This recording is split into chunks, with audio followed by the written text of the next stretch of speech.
For once in a while, but you get the green.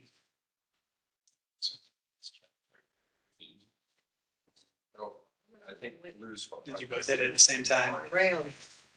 If you want to get in there. What if it's? It just delays things. I have 7 o'clock. Oh, wait, it's not turning on yet. It was on. It's red. More time. Now it's all completely.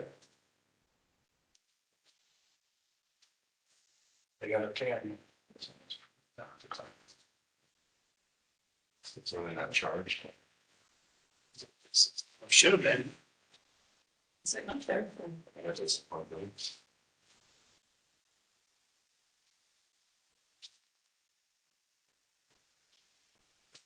I don't know why it's showing red and not.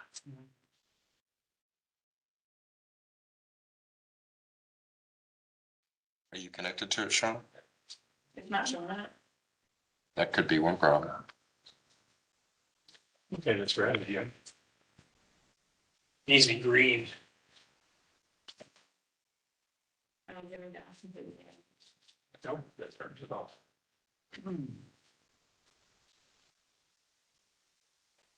No, technical difficulties. We'll start here in just a second. Oh, it's on.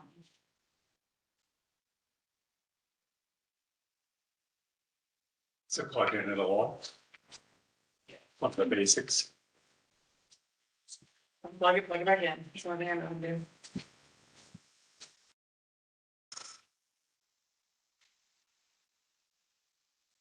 It's always something, isn't it? Oh, it's yellow.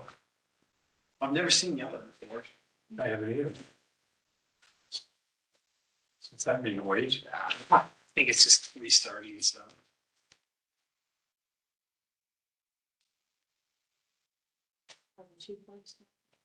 Yeah.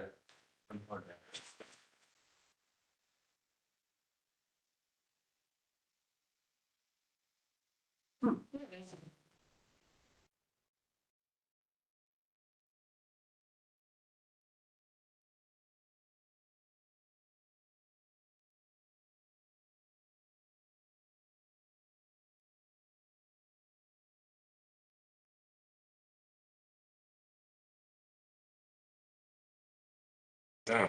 Just that now it's there and up there.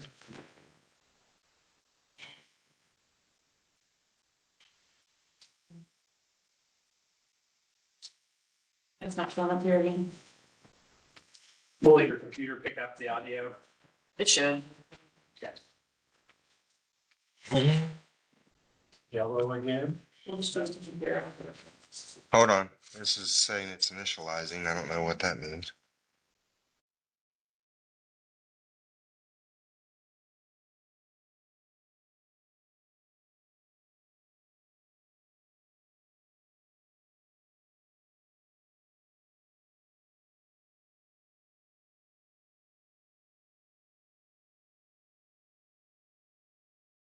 Hey, green. Well, sounds like it. I'm gonna take that green. All right.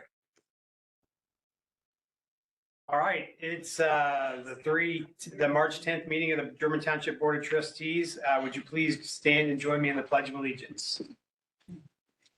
I pledge allegiance to the flag of the United States of America and to the republic for which it stands, one nation, under God, indivisible, with liberty and justice for all. Thank you. Mr. Heaston, would you please take the roll call? Yes, good evening, everyone. Mr. Stubbs? Here. Dr. Cross? Here. Mr. Potter? Here. All are present. All right, thank you. Before we get started tonight, I've got a couple visitors. We're going to start with Treasurer John McManus. And he's got a update for us from the Treasurer's office. D.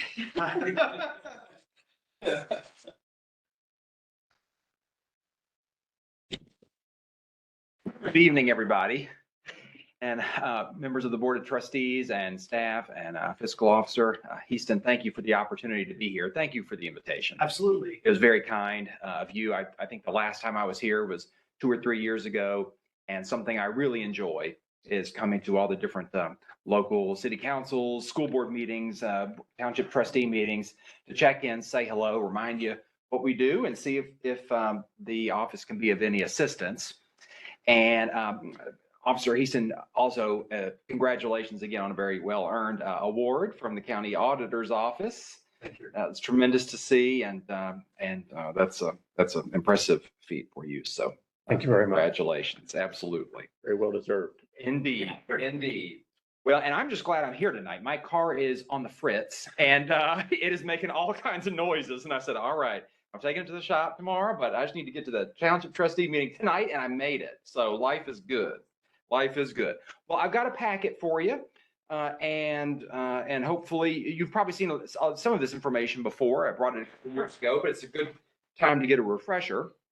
And just as a reminder for you and for those in attendance, and thank you, by the way, to those viewing and those in attendance tonight. I always like to thank constituents who take an active interest in their local government, and especially enough to come out here on an evening to participate in local government.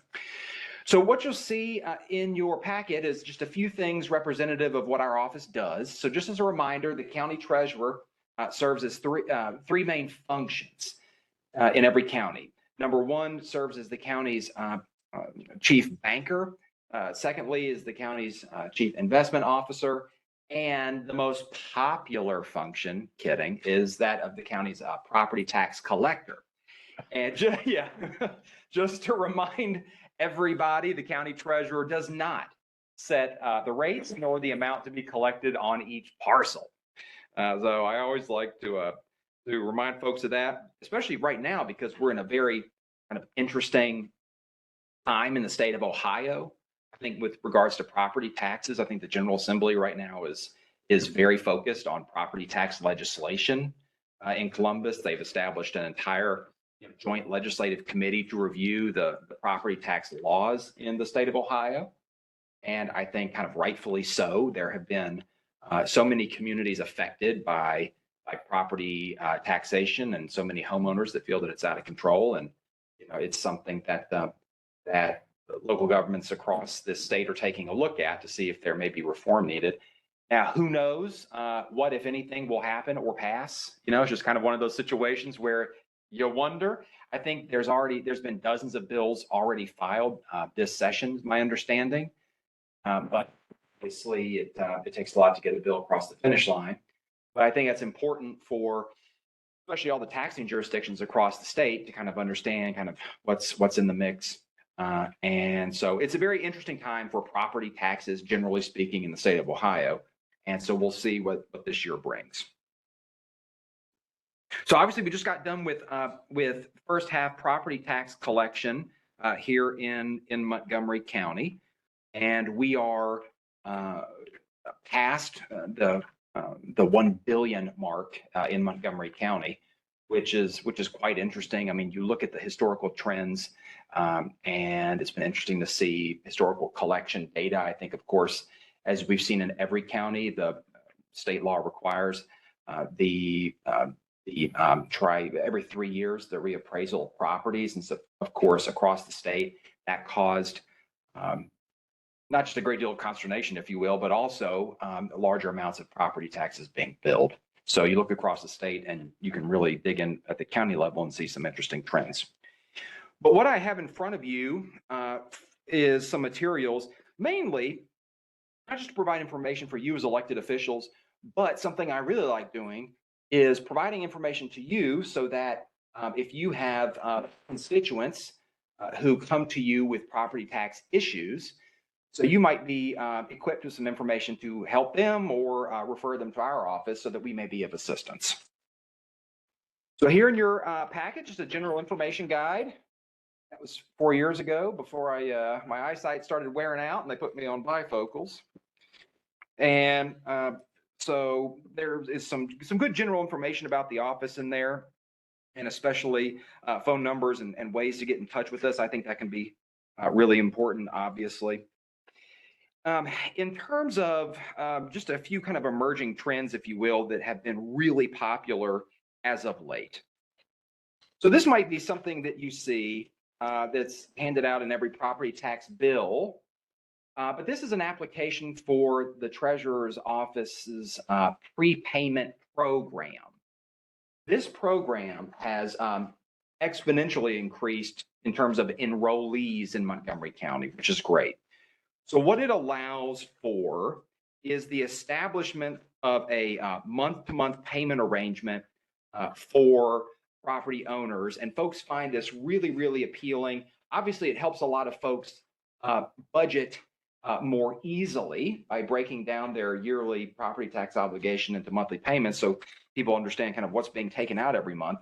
But it's really about convenience as well. So property owners have been signing up for this program at much higher rates than in years past. You know, one of the things we did last year to really encourage enrollment was we took a look at all the property owners who qualified for prepayment but had not yet enrolled in it, and sent out 40,000 letters. I mean, we got a lot of enrollments, but it really, really helps families stay on track.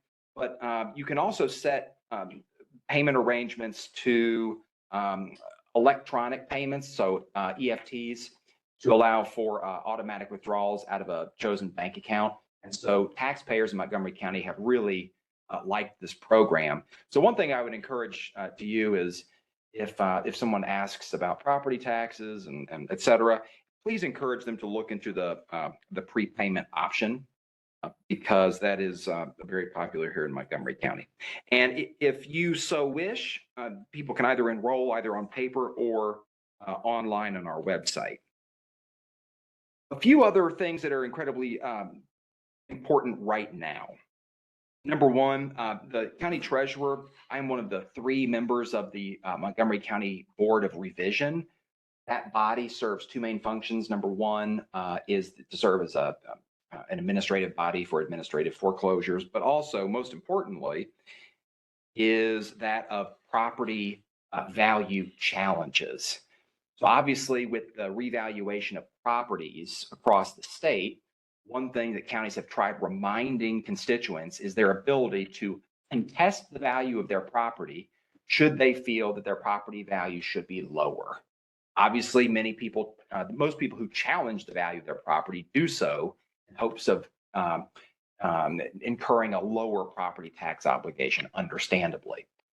So we are right now in the middle of the application period. So you as trustees and local elected officials, if you have constituents who say, hey, I think my property is valued too high, please let them know that the window to apply for a property revaluation from the Board of Revision is January through the end of March. So that's something that's incredibly important right now. Believe it or not, we're actually seeing far less, in my opinion, challenges than one would expect. Probably, I think the reason there is the county's valuation of properties for tax purposes, whereas we all know, kind of nationally speaking, the real estate market is so inflated, frankly, that individuals say, hey, okay, my house is valued at X, but I know I could sell it for a whole lot more. I'm just going to leave it be. So we're seeing a lot less, frankly, than I would have expected. One thing very important that is big in Ohio right now, but kudos to our county recorder and the recorder before that as well, for doing some things to try and combat this. And if you watch the news, that is something known as deed fraud. There's a lot of stories right now of people, frankly, stealing each other's houses across the community. It's fraud, where somebody walks into a county building anywhere in the state of Ohio, files a false deed purporting to transfer ownership of that property with the hopes of selling it to an unsuspecting buyer. And so that problem has kind of swept across Ohio. Fortunately, in Montgomery County, the county recorder is doing a lot of really innovative things. Please tell your constituents to take a look at this is on the recorder's website, the FAN system, the fraud alert notification system. It's a free system where it allows your constituents, your property owners, to enroll in that. They can do so online. They put in the address of the property. They put in their contact information. And then anytime anything is recorded in the county building against that property, the enrollee will be notified electronically by email. I think the recorder right now is working on text as well. But one thing I also encourage is, you can even enroll, say, on like your parents' house, or if you have like an elderly relative or something and you want to watch out for them, you can do the same. Also, a couple of things that are important as well in terms of services that you could tell your constituents about. So in addition to the prepayment information that I mentioned that's really popular, and again, that is a payment arrangement. A similar arrangement that is important, and I have this in your packet, is the delinquent payment contract. So obviously, one of the things that I as treasurer have been very committed to is the shoring up, if you will. And this is from the time I came in. I was first elected in 2020, and especially during my first term, this was a huge priority to start getting that in line. But was the cleaning up, if you will, of the delinquent rolls. There were just far too many parcels in this county that were habitually delinquent. To the tune of, it was almost $250 million. It was just out of control. And that, in my opinion, was not fair to those who were paying their property taxes. And so we've done a great deal to turn that trend around. But one of the things that I think is also important to note is that, while we are, of course, doing that, there are, obviously, of course, people in every county in the state of Ohio who they may be in a very difficult position. They got sick, they lost a spouse, they lost their job, and they've always paid their property taxes, and yet hard times have befallen them, but they want to do the right thing. And so if you know anybody in German Township who may have fallen behind in paying their property taxes, please tell them to reach out to the county treasurer's office. We will see if they are eligible for a delinquency contract, whereas we put them on a month-to-month arrangement. We require a 20% down payment of their delinquency. As long as they are making payments in accordance with the contract, and it is a contract, the property is protected from various enforcement actions, as long as they are working with us, in good faith. Obviously, they might have to worry about a foreclosure or things of that nature. So very important, but they have to be enrolled in the plan. So if you have a constituent who's really hurting and needs some help, please reach out. And by the way, just as I mentioned a couple of years ago and mentioned in front of every township board or city council or school board, please know that I, as treasurer, and my team, we are here to, of course, assist your property owners, your taxpayers, but also you as elected officials. You probably get a lot of phone calls from your local residents who have questions, and you may always feel free to refer them to me. I'm happy to receive your calls, your emails personally, and we want to make your job easier, and we can do that for you and just try and help your constituents. One thing, speaking of trying to lower a tax burden, this has been really important lately across the state especially. And my good friend, the county auditor, you will see his name there. This is actually his form. This is on Ohio's homestead exemption. Interestingly, right now, a lot of the bills that are being filed in Columbus are geared towards expanding eligibility criteria for this homestead program. But if you have a constituent who is elderly and under a certain income, or perhaps has a disability and is under a certain income, or the surviving spouse of a first responder killed in the line of duty, that constituent may be eligible for this homestead exemption, thereby lessening the amount of property taxes that would be owed. And in that case, you can refer them to the county auditor's office. So I have a few more things in your packet. I know you're probably familiar with most of it, so I won't go over all of it, but just know, again, it is a real honor to serve as county treasurer. It's an honor to serve the residents and the taxpayers of German Township and to work with you. So any time that the county treasurer's office can be of assistance to your taxpayers, please know we're here to help. We're happy to help. And additionally, by the way, I'm also a member of the board of directors for the Montgomery County Land Bank. And I know there's been some great activity out here. I think we recently provided a planning grant, I believe it was, although I think it was to the city of Germantown, to do some things, and so providing some money to do some planning for development. So congratulations, and this is just a wonderful community. And so hats off to all of you, and we're doing a great job out here. And just know that it's an honor to serve your residents and to work with you. And I'm always happy to be of assistance anywhere that we can. Thank you. Thank you. Thank you Yeah, very thanks much. for taking the time to come out here tonight. Best of luck on your car getting you back. Thank you. It's a straight shot down 725. Sounds good. Yes. Yeah, you'd make a nice treasurer of state too. Yeah. Thank you. Throw that- Very kind of you. Very kind of you, Mr. President. Thank you. Thank you. Appreciate you very much for coming. Absolutely. Thank you, trustees. Mr. Stubbs, I don't know whether anybody in the audience might want to ask. Does anybody have the questions for? Oh, yes. Manus? I would be happy to. Anybody has any questions? Like a good bunch of taxpayers. I like that. Yeah. There you go. Yes, but I'll hang around for a little while, and it's a pleasure to be here. And so, but if you have anything, I also passed out my card, and you can phone or email. And Missy and everybody sends their regards. I'm out here solo tonight, and everybody was, but everybody sends their regards. Well, we appreciate you coming, and don't feel obligated to stick around if you've got other things to do. So, Thank you, members. Thank you very much. Thank you very much. Thank you. all right, next, also from Montgomery County, I have John Manier from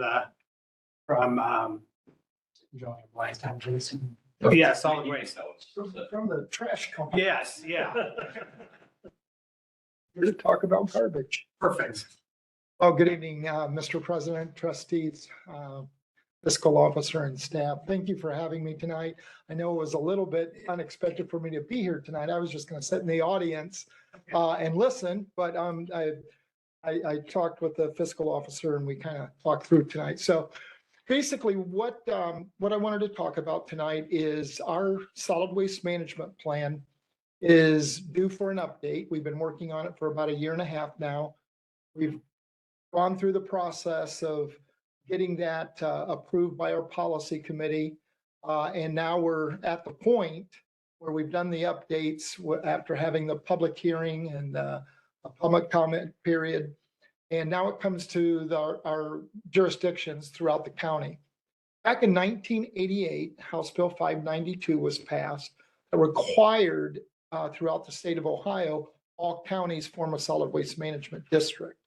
So that was done. There's about 52 solid waste districts, authorities, joint districts, single county districts. Montgomery County is a single county district. What that legislation primarily did was require solid waste districts to put together plans that basically demonstrated, one, that there was enough disposal capacity for 20 years for citizens, businesses, et cetera, within that district to dispose of their trash. The other part was to reduce the amount of trash going into those landfills from residential commercial, 25%, and from the industrial sector, 60%. Over the time, those percentages have moved and changed for the residential commercial, which has always been a combined, that has not changed. But industrial has basically gone to the wayside only because the average industrial recycling rate here in Montgomery County is about 92%. And that's kind of reflected around the state. The industrial large manufacturing industry does an unbelievable job of waste reduction, recycling, for a number of reasons. So the other thing that the legislature did was there are rural counties throughout the state that aren't fortunate enough to have the means to do all of these programs that we do in Montgomery County. And so the legislature amended 592 and allowed communities to have access and participation goal. What that simply meant is, as long as communities had access to the opportunity to recycle and based on mileage and so on and so forth to those opportunities, you could also comply and meet the standards of the solid waste management plan. So key things in the plan, nothing really has changed except for one very important part. Back in 2010, Montgomery County raised their generation rate from $2 a ton to $3 a ton. There hasn't been a fee increase since then. Montgomery County, and I've been with the county for about a little over 6.5 years. But since 2010, there's been no increase. They have basically funded the plan through a balanced spend down, which is new to me in the world of government. I've been doing this for about 36 years in other counties and communities throughout the country. But that balance basically is coming to an end. And so we have a financial advisory committee made up of city managers, township folks, village administrators, basically financial people and appointed positions throughout the county. And those people are charged with looking at the financial system and what programs we put into place and how we finance those. So that committee looked at our budget. We gave them about 5 different scenarios of what programs we could reduce through new technologies and implementing some things, what programs were obsolete, and we felt like we could basically cut those because those services were being already provided by a lot of nonprofits. And then also what we wanted to keep within the structure of the county and still comply with the state solid waste management plan. So we did that. They came up with a recommendation of increasing the fee to 95 cents. That went through a rigorous debate process. And basically what ended up happening is they wanted us to go back and look at some other programs that we were investing in. And so we basically ended up settling for a 65 cent per ton fee increase, and then a 6% increase each year thereafter. So what does that mean to your community, to your residents? Is that the average resident household generates about 1 ton of garbage a year. So that means their bill would be 65 cents a ton, or 65 cents period for the year because of that average, which translates into about 5 cents a month. So the average home could, if our plan passes, could end up seeing this increase. And then every year thereafter, it's around between 22 and 25 cents a year. So not huge increases or anything, but it's behooves us to make sure that you all know that these fee increases are there. What will end up happening is your hauler will end up taking a look at that. I've met with one other township, and we're reviewing their contract to see what language is in there. Most governmental contracts allow for a pass-through of governmental fees. Some contracts allow the contractor to add a percentage above and beyond. Some don't. So if your hauler does come to you and your contract does not allow for an additional percentage increase, you can tell them no. It depends on what you want to do. Generally, that percentage is around between 10 to 12%. They call it an administrative fee, but that's kind of what you can anticipate. Again, full disclosure on that. So we will be happy to, if your hauler, your contract, you have questions about that, we're happy to review that. And be happy to answer any questions that you might have. Basically, I asked this question years ago. Is there any real market for recyclables yet? Well, there is a market. It is, as you know, Dr. Cross, recycling markets are fluid. They're up and down. Right now, they're relatively okay. Cardboard paper is up, so we're happy about that. We collect a lot of cardboard. But the other commodities are doing okay, but they're not great. The impact that China had back in 2017 on the markets are still recovering from that. We have seen some communities that collect their own trash and recycling, their rates going down. So that tells you that the markets are good. They've gotten small little checks. We've gotten a few because of the cardboard and stuff, but it's enough to help keep the processing charges from going too high. I mean, when you think about a recycling facility like Rumpke has down in Cincinnati and the big one up in Columbus, it's about $85 a ton to process that material through that plant. And those commodities help reduce that cost back to those that generate the material and so on. So, so far we haven't seen too bad of fluctuations like we did 4 years ago, where, people were being charged. There were numbers across the state of Ohio, some folks getting charged $90 a ton for recyclables. We were fortunate. We did not hit those kind of numbers. We were in the $35 range. Some of that had to do with contracts that we negotiated on behalf of some of those municipalities. But so far we've been fortunate, but long-winded answer to your question, but they're doing okay. They're not as bad as they were in 2017 and 18. Good. Anybody have any other questions? You said we had to keep 20 years worth of, where are you at in that? How much time do we have? We have a lot. We have a contract with, obviously we operate a transfer station. That's where my office is located. It's a very large transfer station. When I first came here, that facility was taking in about 550,000 tons of garbage a year, which is a lot. Last year, we took in 660,000 tons of garbage. So we're taking in a lot of trash. We have a 15-year contract. We'll be ending in 2028, the first 10 years of that.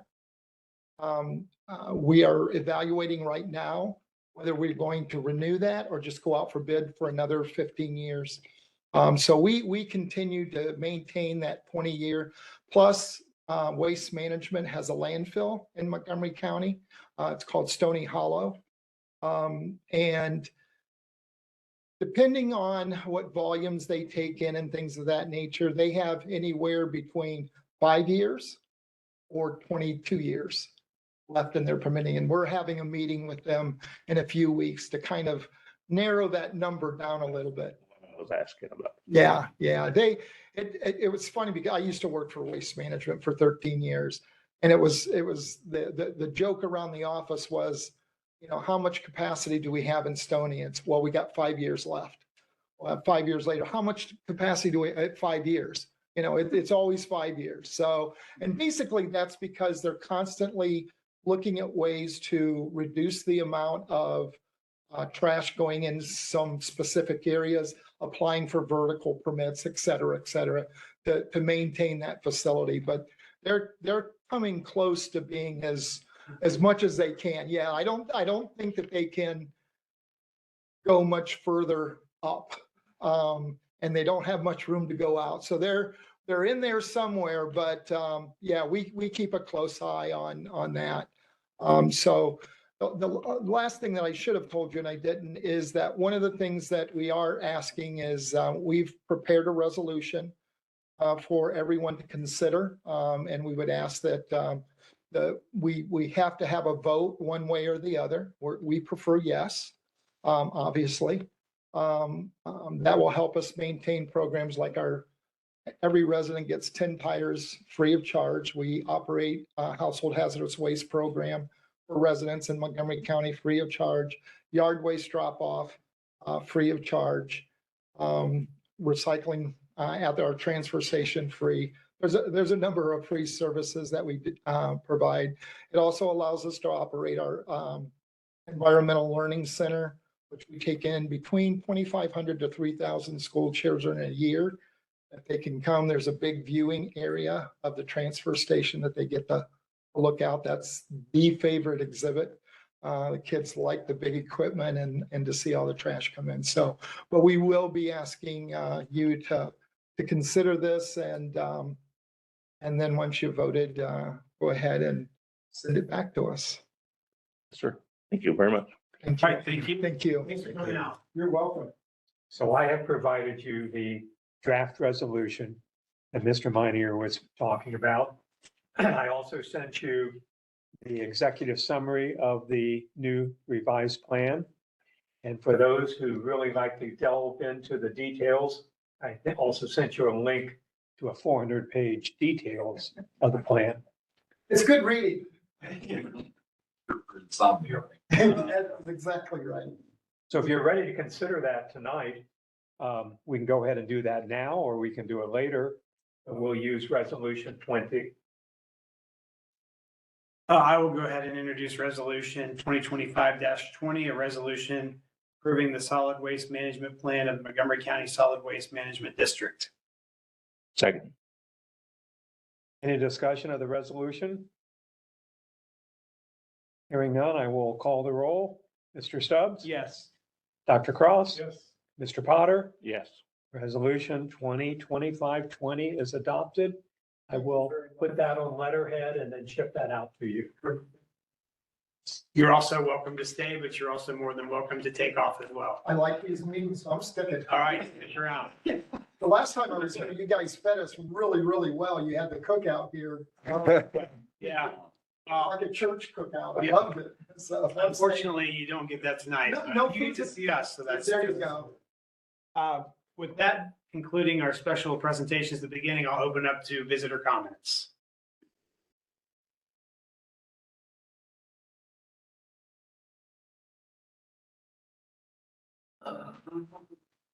State your name and address for the record, please. My name is Jeffrey Dondero.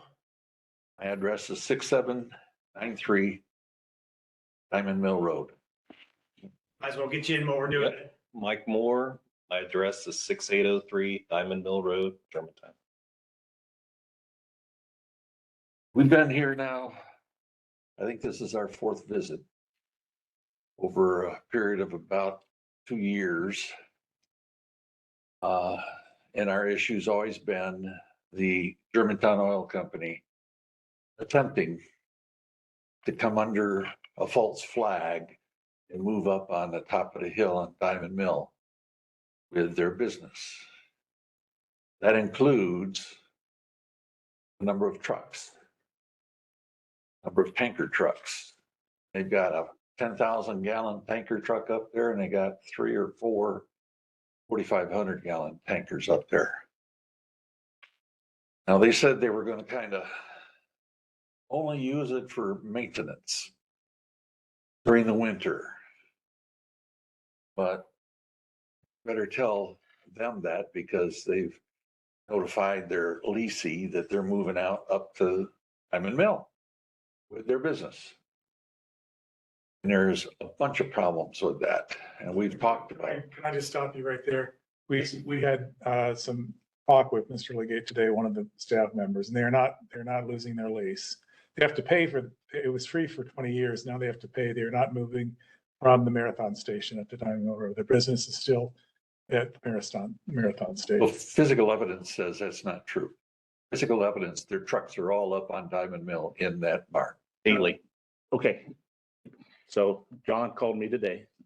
He called me in the fall to tell me that, to let me know that he was moving the equipment, his trucks up there for the winter, like he did the year before. He called me today to let me know He'll be moving his trucks back down to Marathon Station in the next couple of weeks by the first for sure. Like he did, there's going to be no change in the future, like there's not been any in the past. Well, there's only one problem with that. Oh, he said he was gonna go up there and do the maintenance up there during the winter months. What we were told last time, That's what we were from told. this group, Yes, your reporting was. that's what he said. Yep. But they're pulling up there with trucks full. So They leave their trucks up there in the winter time to park them in the building so that they're warm and will start. He moves the trucks up there in the fall. With oil. And parks them up there. With oil. Excuse me? we were always told that They they were empty. would store them up there and they would not have any hazardous materials. I In fact, what they're doing is they're filling their trucks up at night, heading up there, parking them in that facility. don't doubt that. Okay, well, do the math. 3 or 4 trucks with 4,500 gallons and one, it's a 10,000 gallon tanker in there. I'm not sure about 10,000. He doesn't even own a 10,000. We have pictures. So I'm sure, but I don't know what that is. That's not his, I don't think, but. It doesn't matter. Still up. They're doing transfers off on that truck, so it's got to have something in it. Okay? And the risks are increasing because they're still having problems with traffic's up there with the trucks. And as big as they are trying to turn in, they slow everybody down. I'll let him give you details. Our hazmat risk is going up if they're in fact storing that much oil up there, through the night. And the risk and threats on traffic and on hazardous materials, any problems they could have up there. If they have a fire, God forbid, it would poison our wells and probably do a lot more damage than that because the water runs down the hill, spins a hard right, heads into Little Twin into Twin Creek. Okay, can you get the picture here? And Germantown is not going to be real happy as a city if something like that happens too. And they've been known to have serious problems across the country where facilities like this have a fire. So they have to put what's poison on fires to put them out. And that will seep into the water aquifer and that'll kill all of our wells, first off. That'll be a hell of a suit. And I don't know. So the risks are getting bigger. And the guy keeps pressing just a little bit more each year.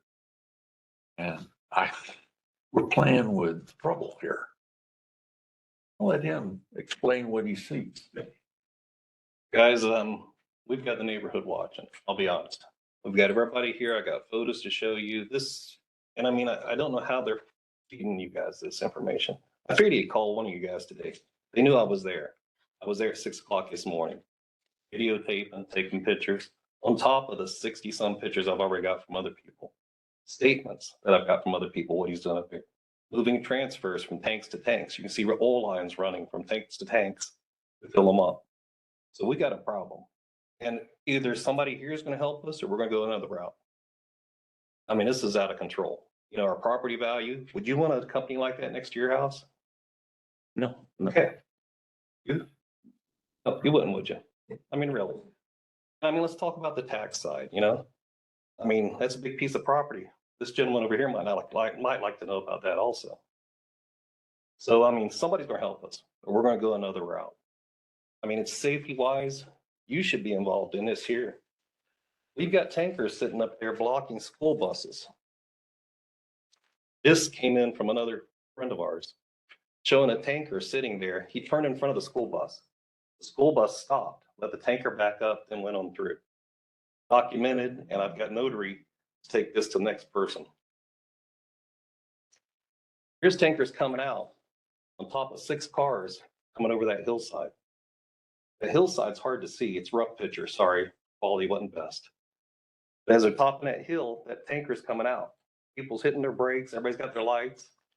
If you guys want to do this, put traffic lights in, put turning routes, but I hope Germantown's gonna pay for that all, right?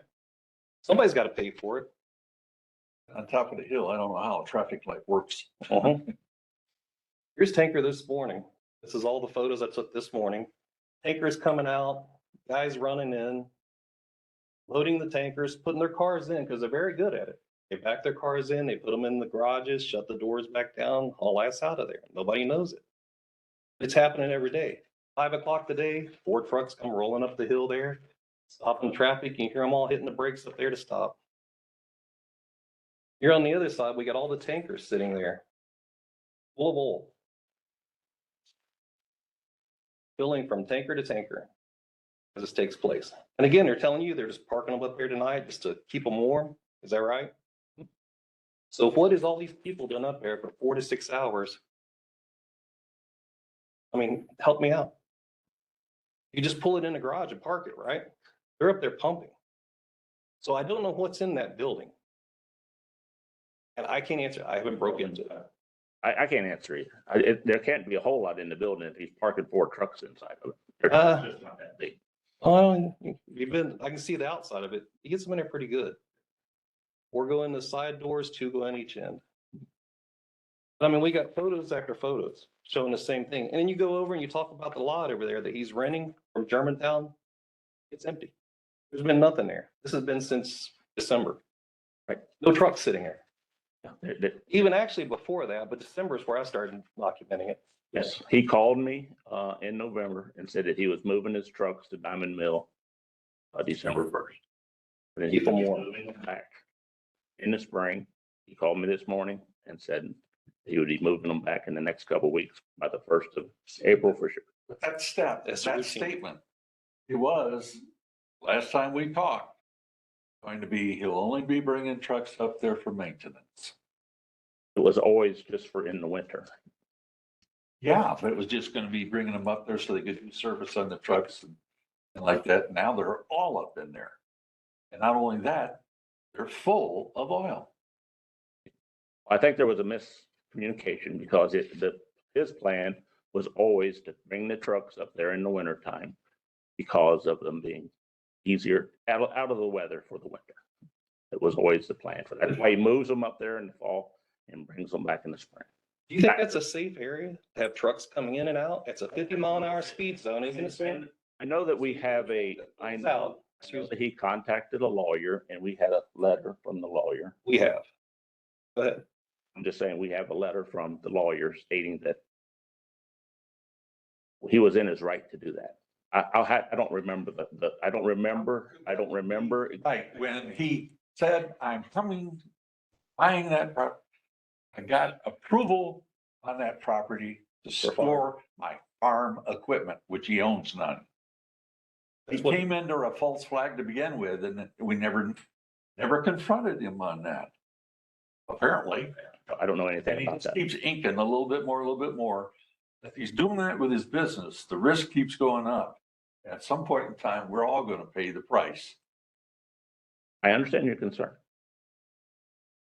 We're at a point we're not gonna stand for it. I mean, our property value, we got tankers up there, we got a trucking company at the top of our hill. We're going to the next step.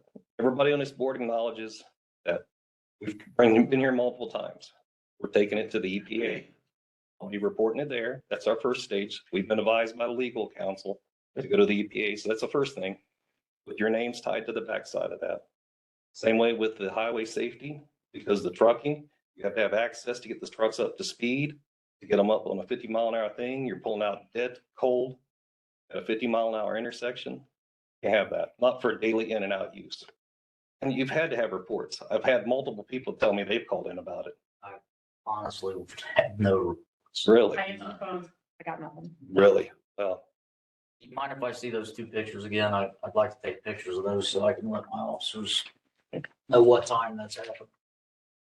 dates are on there.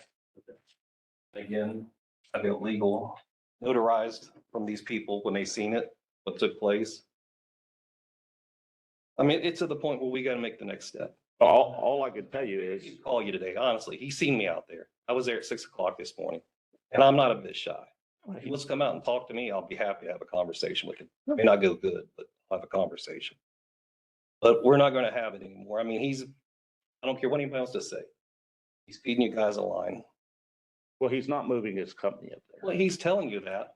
You go over there to the people over the gas station. The first thing they said, I went over looking for him the other day, and they said, "Oh, he's over in Diamond Mills location over there." What do you think? I mean, they acknowledge it. He can document it wherever he wants to put it. But he's operating out of there. Take a moment, get up in the morning, drive by at 7 o'clock. It's very simple to see. Not saying that he's not parking his equipment up there. I'm operating out of there. There's parking and I operating. know that his office and his help and his secretaries are all in that trailer all winter. There's been nobody over there since December. Yes, there has. But they must slide in there. Fuel down there once a week. And they're, We haven't seen they him. go in there and pay for it. We're going to go the next step. We're going to get more documents because That's we're fine. going to, You walk in the trailer anytime, it's a business. You can walk in, there's 2 women in there all day, every day. and no trucks, no people coming in and out. There's, the trucks are out. So when he leaves in the morning, he goes to, terminals throughout the day and picks up his fuel or gas or whatever. And then he goes back out and works again. So he's not coming throughout the day and filling up that, as far as I know, from my understanding. Do you see him coming during the day and refilling his trucks? At which location? Diamond Mill? Diamond Mill. I'll be honest, I have a job. But I don't have time to sit there and watch him in detail. he All has these other his people. rack, they calls it, down there at the marathon station, where they fill up at night. Like, I agree. filling up, Yes. we agree with that. And then they go up and park And they go up and park, and they leave. then they leave. Full. That's correct. Well, I It's don't going to be know. our statement to the EPA. We've got that. That's what we're going to share with the EPA because we got proof of that. We've tracked them from the station to the Diamond Mill location, from the Diamond Mill location to end users. Okay, well, I'm just letting you know. Will not be there all summer, so you will do whatever you want to do, but you might want to wait till next winter. But he's not going to be there all summer. I mean, it's just, you see the pattern though. I do. And He's it's a in and pattern. out. I'm I mean- really not arguing with you. I'm just trying to tell you that. But is that he acceptable? called me last year, told me he was going up in the fall and he'd be back in the spring. And that's what he did. And that's what he's getting ready to come back to the marathon station this spring. So if you call somebody to go up there and check on him, all this trucks is going to be at the marathon station this summer. And we'll repeat the same thing again last year. Is that what you're saying? And you're saying that's acceptable? The road safety, I mean, that's good to have trucks going in and out of that area because again, we're going to go that next step. I understand that. Maybe that's what you need to do. I don't really know, but I'm not. Because I'll be honest, I don't see any support here. I don't mean to be rude. I No. don't see any support because it's happening. Like I said, you've been wanting it at your house. It's not the right way. It affects our property value, our safety. School bus. I mean, a school bus getting stopped by a tanker truck pulling in. Man, that could have been bad. But I mean, again, I don't know if it was reported. I don't know if the school thing did, but I mean, I've got a document here notarized from the person that seen it take place. Why didn't they call us? Right there's who talked to about that. I was capturing everything I could. If we don't know about it. Yeah, no, I understand. And I did tell everybody, please. But I mean, some people, you know how it is. They don't want to get involved. I'm stuck down here doing this on my time. So what time of day are you having traffic issues up there? Morning, definitely in the morning. Anywhere between 4 and 6 o'clock, starts seeing the tankers coming back in. At night. And then drivers pulling in and out, getting their cars, getting their vehicles, moving tank trucks around. So that's the big rush that I know of that I've been informed of. So what time do they leave in the mornings? Anywhere between, I was there this morning at 6:30. Seemed like most of the trucks started rolling in at 7:30 or people picking up the trucks between 7:30 and 8:30. Okay. There's 4 or 5 trucks went out today, so it's full load. And they're getting smarter because they're now not going towards Germantown. They go out down to Manning and work their way back. So they think they're really smart. Just like they, what was the property in the building for? All agricultural exemption, just for farming. So they're in violation of their zoning. I don't know what you call that, permit or whatever. And I don't know. We have enough pictures here.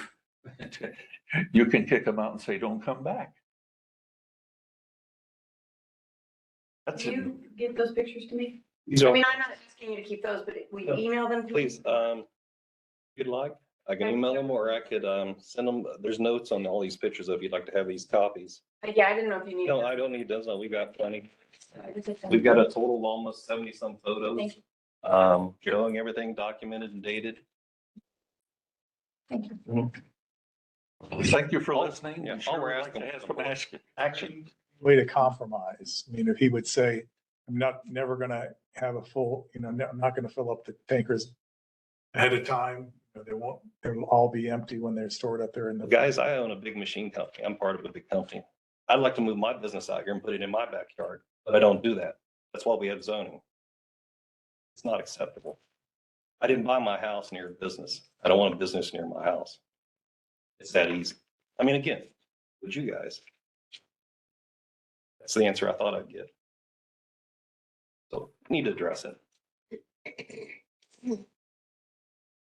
Thank you. Anything, Jeff? I've said enough. And again, this will be our last time here. Thursday. Next step will be something else. Thank you. All right, thank you. Any other visitor comments tonight? Absolutely. Good evening, everybody. State your name and address. Sorry, Ken Kinch, my wife Jennifer Kinch, 12987 Harris. So we're right at the T, Wetzel, and Saturday night, we had a car not stop at Wetzel and go right through our property. They missed the electric lines in the mailbox. Two electric lines. You actually got a Butler County utility pole running down or one way on, I'm trying to think, east or west on Harris. Then AES feeds our property. So luckily the car went between the two poles, missed them both, missed our mailbox. Person wasn't injured, which is good. But We did call the police. yeah, They already. they had were their very report. professional, by the way. Thank you. Good, Yeah. good guys.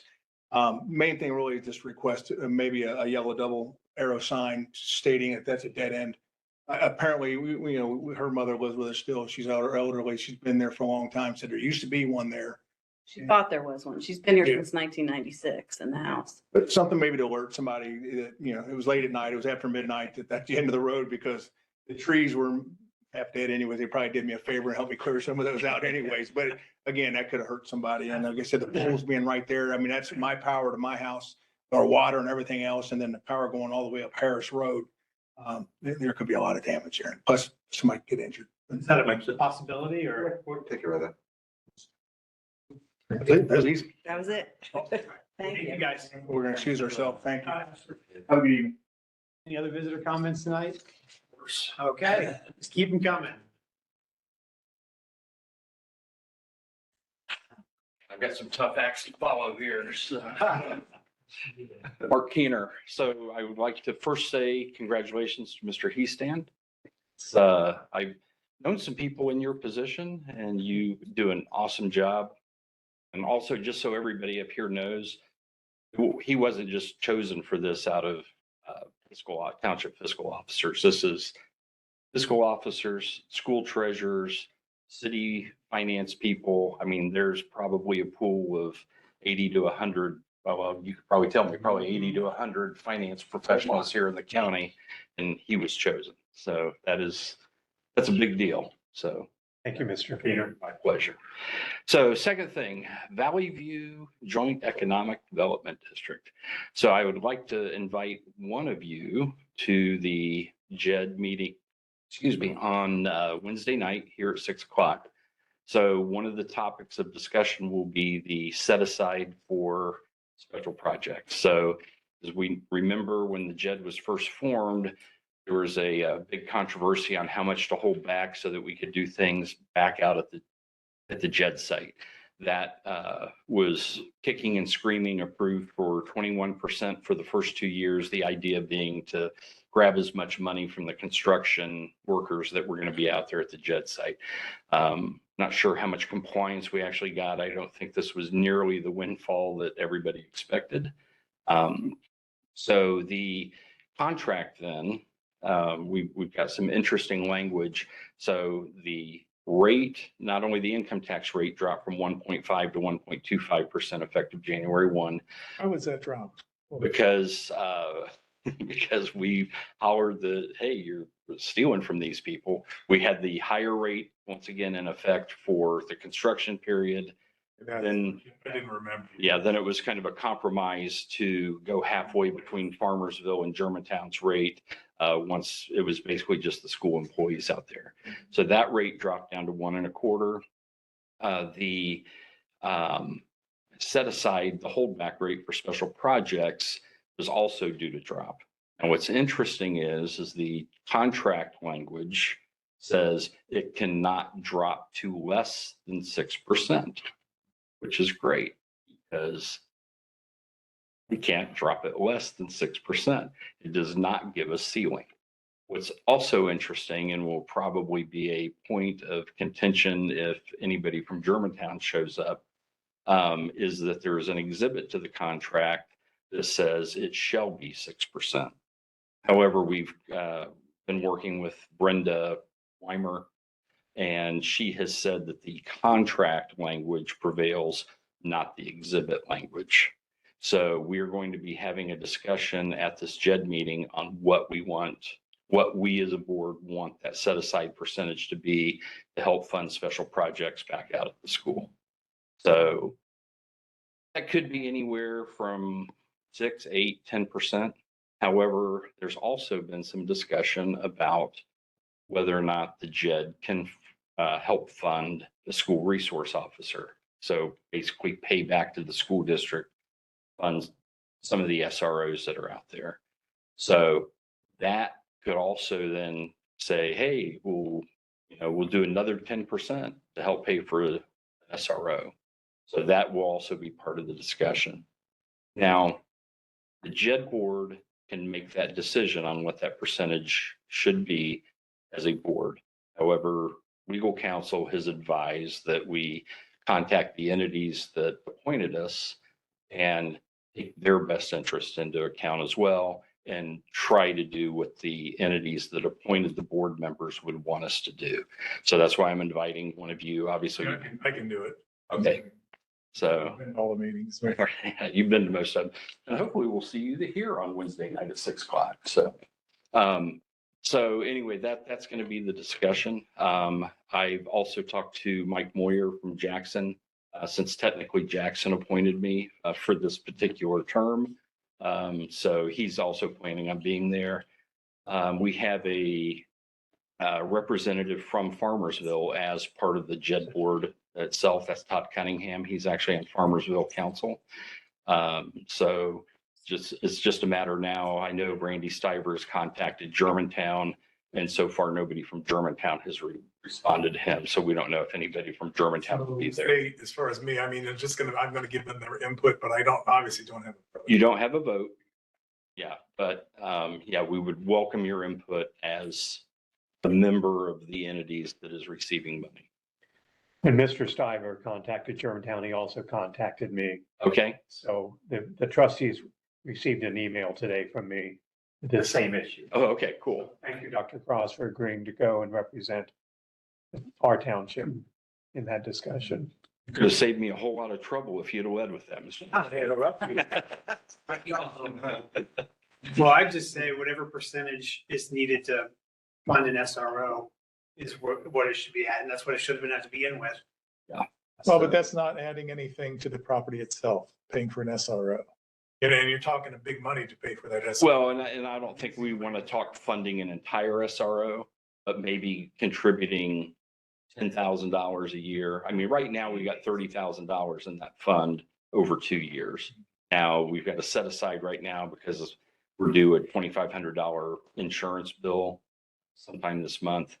The state auditors caught up with us at one point.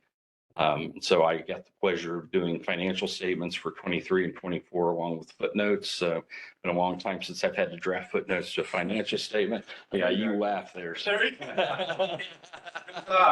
Yeah, and I got to log on to the Hinkle system and upload. Oh, So yeah, all very simple. Those financials to the trustees. Yeah. So, and weren't those just a masterful piece of art? So. The footnotes couldn't be better. So, My footnotes here are, I think, 15 pages long. Yours were a page and a I half. had a page and a half, but yeah, it's Like at the audit.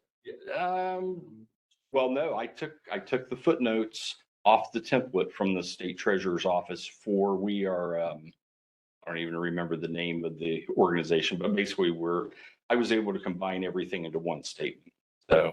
Great. And you probably tell me what organization type we were, but anyway, that's that. So that's going to be the discussion. I will for that meeting have projection because I was online last month and I heard Mr. Heaston mention that the projection I gave him was less than he had projected. If we up this percentage, because that original projection I gave him was based on 6%. So that will reduce the money to the entities. So I'll do kind of just a template that says, here's what the distribution to the entities will be based on 6, 8, 10, 12, probably 10, 12, 17, 20%. So I doubt we would go back to more than 20. So. I used a swag when I did my. Oh, yeah. You know what that means. Oh, I know exactly what a swag is. So. All right. So that is it for the JED. I do have one more thing I'd like to talk about. So I have been refusing to give an address for the last several times I've spoken. I've had people that have been thinking that is due to the antics of a former zoning person that we had here and her refusal. And, she's here at 12102 State Route 725. It's none of that. So here's the deal. So you guys have been talking about the ADA compliant website. And I don't know if you guys really know what that means, but basically that's going to turn the website into something that a visually impaired person can go and read. So that not only includes the content on the website, that includes Mr. Heastand's minutes, anything that's going into a PDF. Right now, his minutes that he puts in is just a scanned copy. Those are not machine readable. So once everything becomes machine readable, then it's entirely, it happens all the time right now. You have AI bots scanning the web, going and looking for stuff like this, personal information. So you've got names, addresses, all sorts of stuff out there. I don't want my name and address out there. They don't want my name and address on a recording that 4 people a month listen to on YouTube. But you've got AI bots that scan and go and scour YouTube videos too. Happens. So I think as a protection for not only myself, all of these people, I don't think we should have our names or our addresses at least out on the internet. Is just there. Yeah, and sure, you can go to election website, you can, or the Board of Elections, you can go to the county auditor. There's all sorts of stuff. We don't need to add to that. And I'll just say this. If I have to give my address, you should give your address at the beginning of every meeting. Mr. Holbrook should give his, Ms. Close should give hers. But as Mr. Heaston knows, that if I submit a public records request and I say, I want a list of all township employees, their names, their addresses, their social security number, and their wages for the year, what would I get? I'll just save you the trouble. I won't get their social security number and I won't get their home address. So is his home address more important than mine? Keep it out of the public? I'll have to say no. So I'm just going to ask, and Mr. Stubbs, if you can put this as a to-do item on your report, talk about this. I think that we ought to do away with the requirement to give names, addresses. Yeah. So if you said Marquis or German Township, are you good with Yeah, that? I'm okay with that. I don't think I should have to give anything more than my name, but yeah, because it doesn't matter that I'm in the township. Do we have a restriction like the school board tries to do? So, yeah, and just for the, well, But I can be speaking at Jackson Township, oh, who, by the way, they don't put names and addresses in their minutes, nor does Perry, nor does Miami. So Germantown's kind of hit or miss on what they put in. That's it. Yeah, so we're basically the only ones out there. Right. So, yeah, sounds kind of hokey. But I mean, I think in today's environment. Okay. Thank you. Yeah, I think in today's environment, it's really Let's go with name. I would just say with And I name. mentioned that my home might be belong to somebody else. Yeah. And that gets back to what Mr. McManus said Who about, told me. yeah. So, and I'm glad you mentioned that about the recorder's website. So I've heard that mentioned before, so I've been meaning to go dig. So I texted myself with it. So that will be great to hear tomorrow. So thank you. So Mark, you would recommend not putting the address on the sign-in sheet also? I would, yeah, exactly. Get rid of this, address the sign-in sheet, and when you come up to speak, just name. Just your name. All right. I think would You be, do one better than doing it in my report, I'll do it for you right now. Discussion on that, I don't have a problem with removing the address. A question. Does this apply to zoning meetings as well? No, just township meetings. well, I mean, that could be up to the board of. Well, I think, because you've got dependent, yours kind of depends on address for some things, right? For neighbors, the people within 500 feet. Yeah. So you probably don't want to change. Zoning commission, it wouldn't be, sure. Does that make sense? We'll just leave it. Nobody's For now. brought it up. Yeah. Until one of the 4 people on YouTube hears this. If we wanted to, it would be decided by my zoning boards. Okay. Yeah, Correct? that Okay. makes sense. Okay. That's the rules of procedure. Okay. You want a motion or a You see resolution? anything, Mr.? Well, not knowing how it was originally established that you would follow this practice, it could have been done by resolution.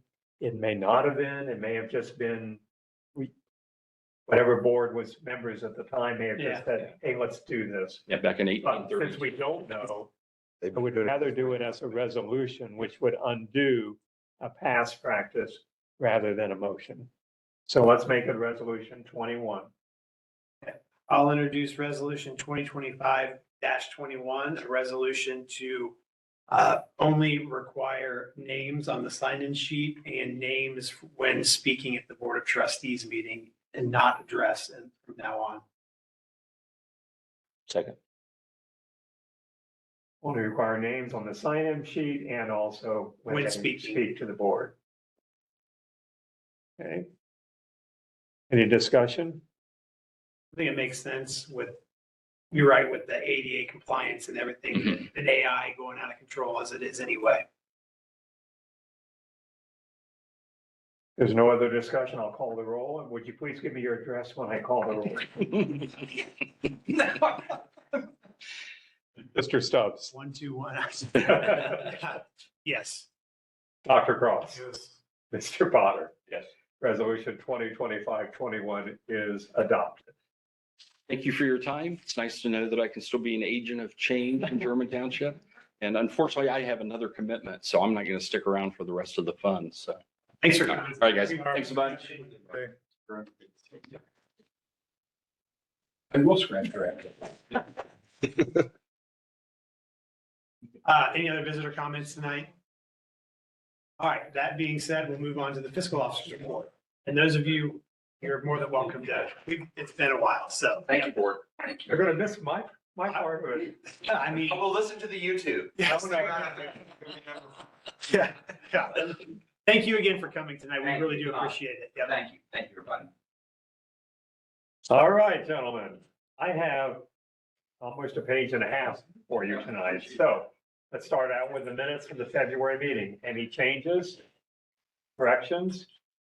I just had one from my report, talking about the cemetery website. We're in the process of developing it.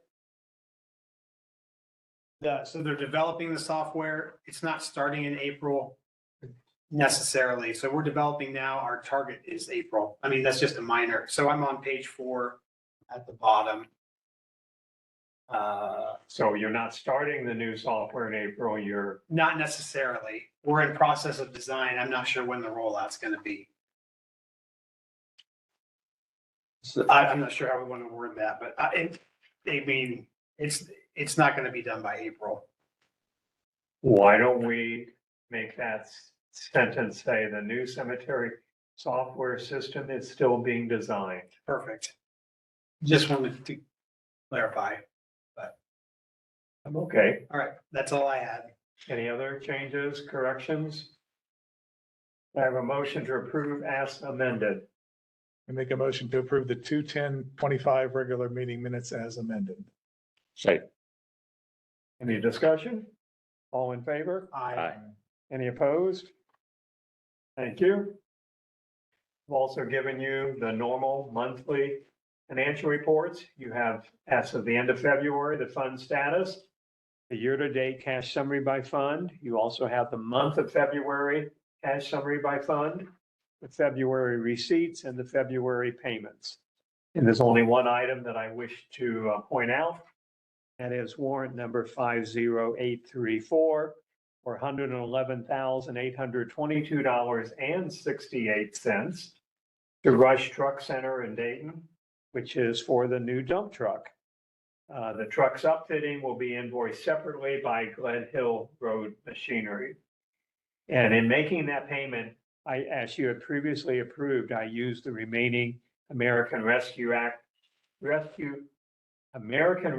Plan Act funds of $8,303.51. So we now no longer have any ARPA money left. Any questions or comments about the financials? If not, could I have a motion to approve the financial reports and also authorize payment of February bills? I'll make a motion to approve the February financial report and authorize the payment of the February bills warrants 50829 through 50851 and vouchers 50 through 181 for payroll, direct deposit, tax withholdings, and other electronic payments. Have a second? Second. Any discussion? Just FYI, we did receive the title to that dump truck in the mail, so it's in the safe in your office. It's in my safe. Okay, glad to know that. Thank you. Welcome. All in favor? Aye. Any opposed? Thank you very much.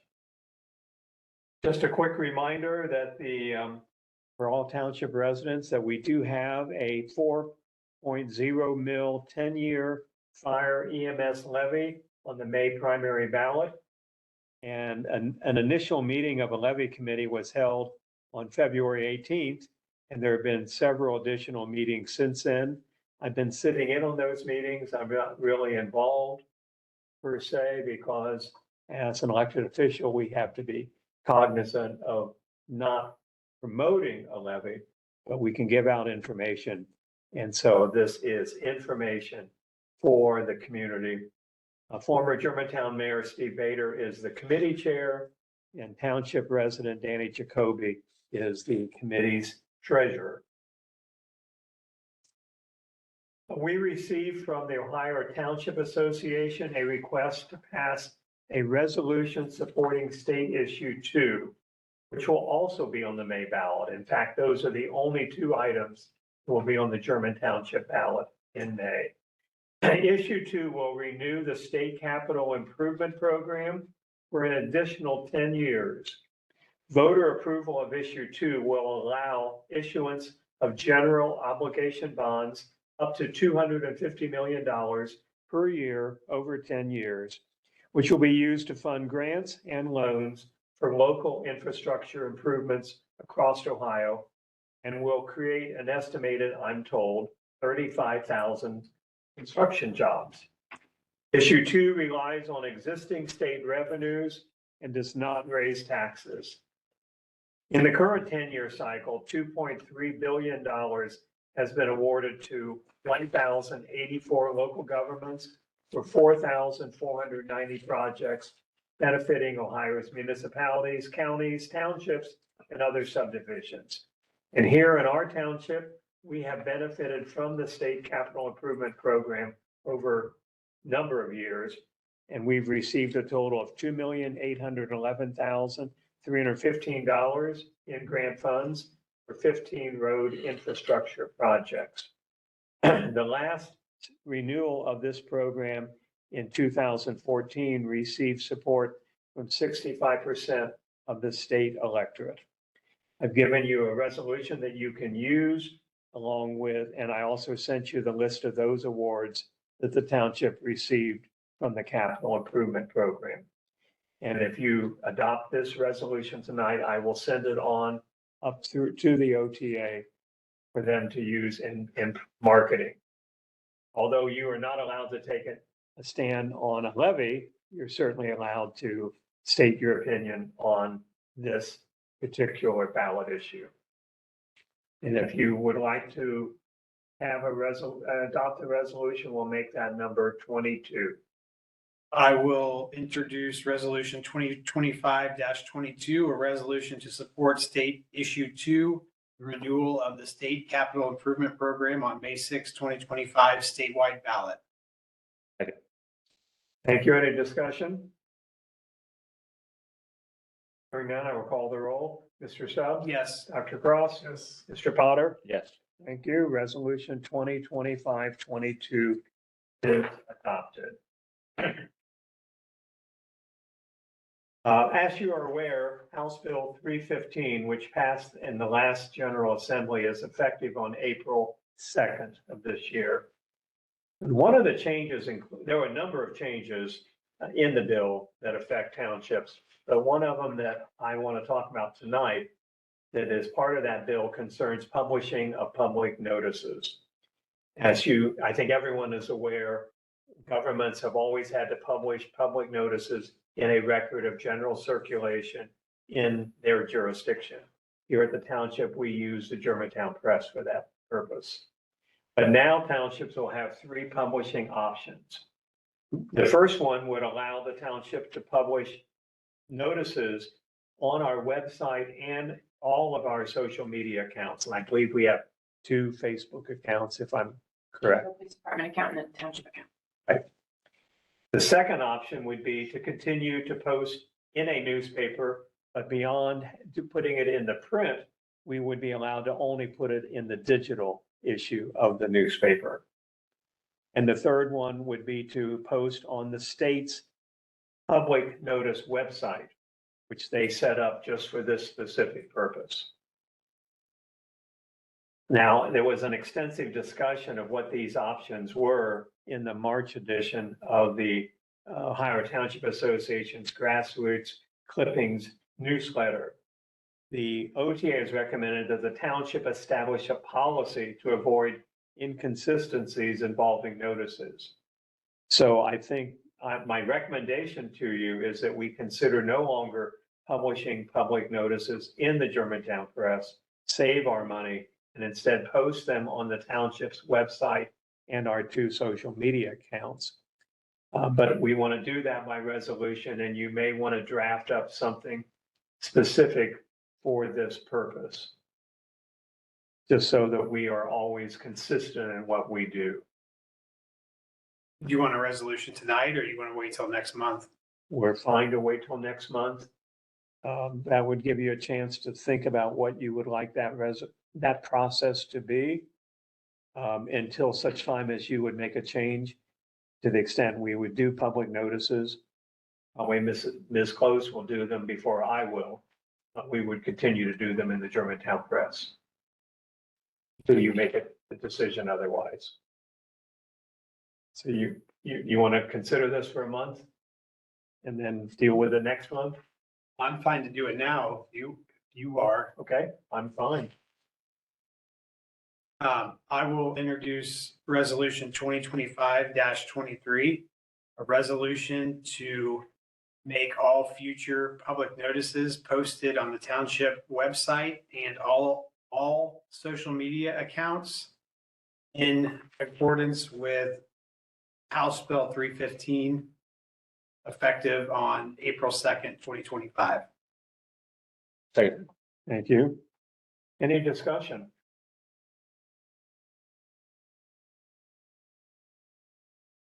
How would we still, are they advising us to still put something on the door like you do for like? I'm going to continue to do what I've always done here physically in the township. That's good. And I think Ms. Close, you put things on the door, don't you also? I think the people, where you're gonna get the most people visually or seeing this is gonna be on the website and social media going forward. Less and less people get the press in Germantown. So I think you're getting more people viewing our meeting notices online than they are other places. So I think this is gonna get it out more. I think it saves us money. I think it's a no-brainer. And I believe that every one of those notices is always discussed by either Ms. Close or myself at this meeting. Yeah. So anyone who watches or reads by the time they read the minutes, it would be like too late. But if they watch or they look at the recording, they would also get that information. Any more discussion? Not, I'll call the roll. Mr. Stubbs? Yes. Dr. Cross? Yes. Mr. Potter? Yes. Thank you. Resolution 2025-23 is adopted. Okay, working down to the end.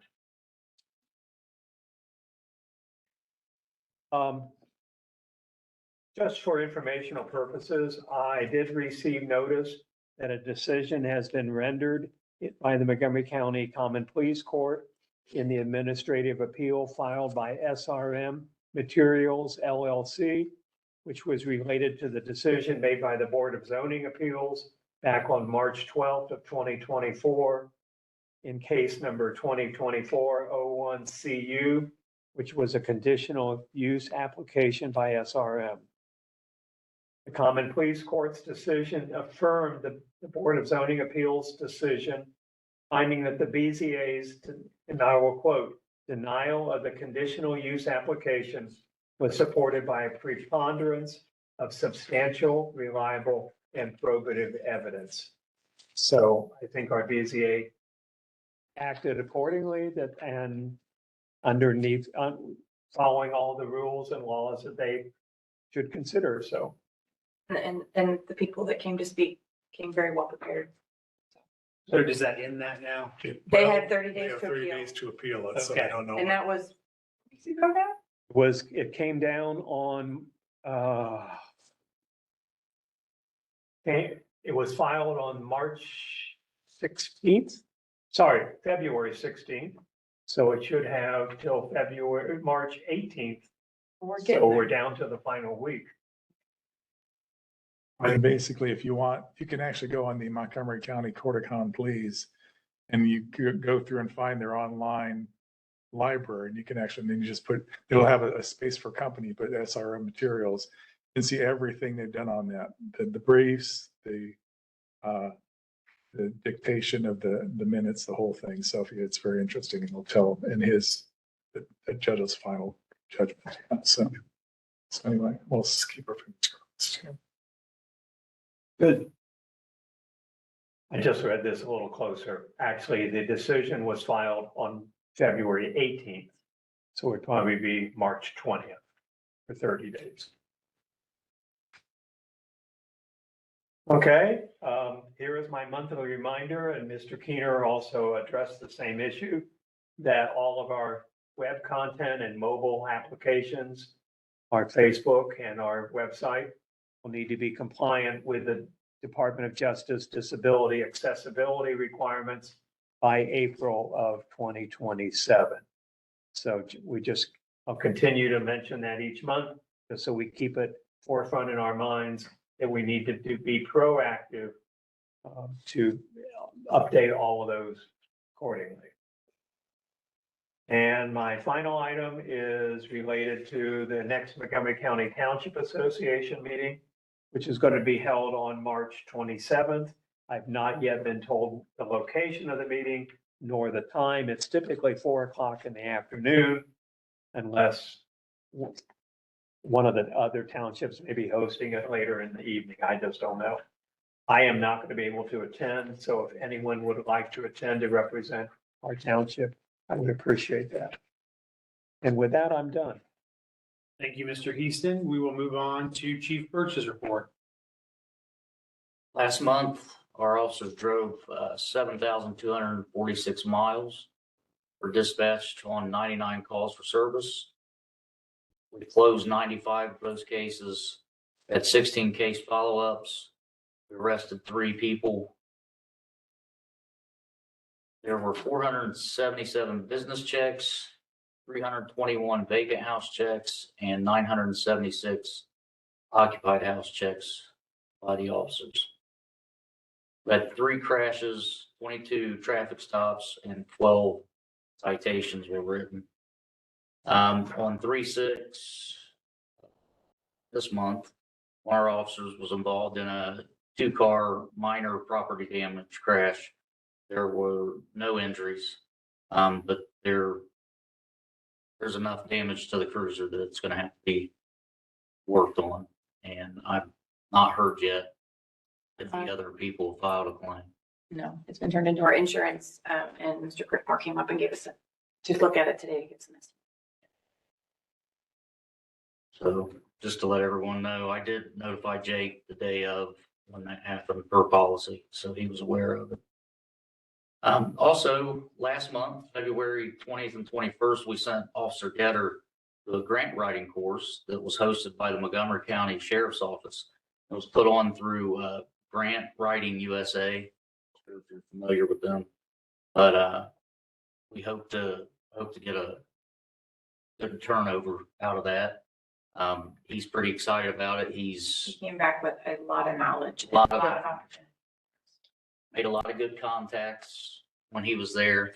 So I think that will benefit German Township very well. If you ever want to talk to him and get some ideas, because he had a lot of ideas.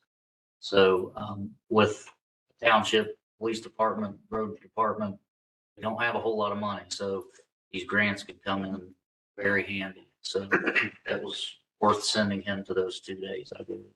He did mention, and this might be helpful for other offices in the building. USDA, a lot of grants available for rural townships. I'm not sure if that's just for police. He hadn't had a chance to look into that yet, but I mean, if we're looking to update our website, that might be something we can get funding for. I was gonna look into it. I know zoning wants to kind of update the resolution, get that redone. So it might be something we could look into for other departments. My expectation is somewhere in the federal government, there will be funds available to help with updating the websites to make them compliant. Well, I know they're talking, I think one of the House Bill 315 that mentioned grants available for zoning resolution updates, 315. but they have not released that yet because we are keeping very close eye on that. Maybe first through the gate. So. That's all I have. All right, thank you, Chief. Our Road and Service Administrator, Mr. Holbrook.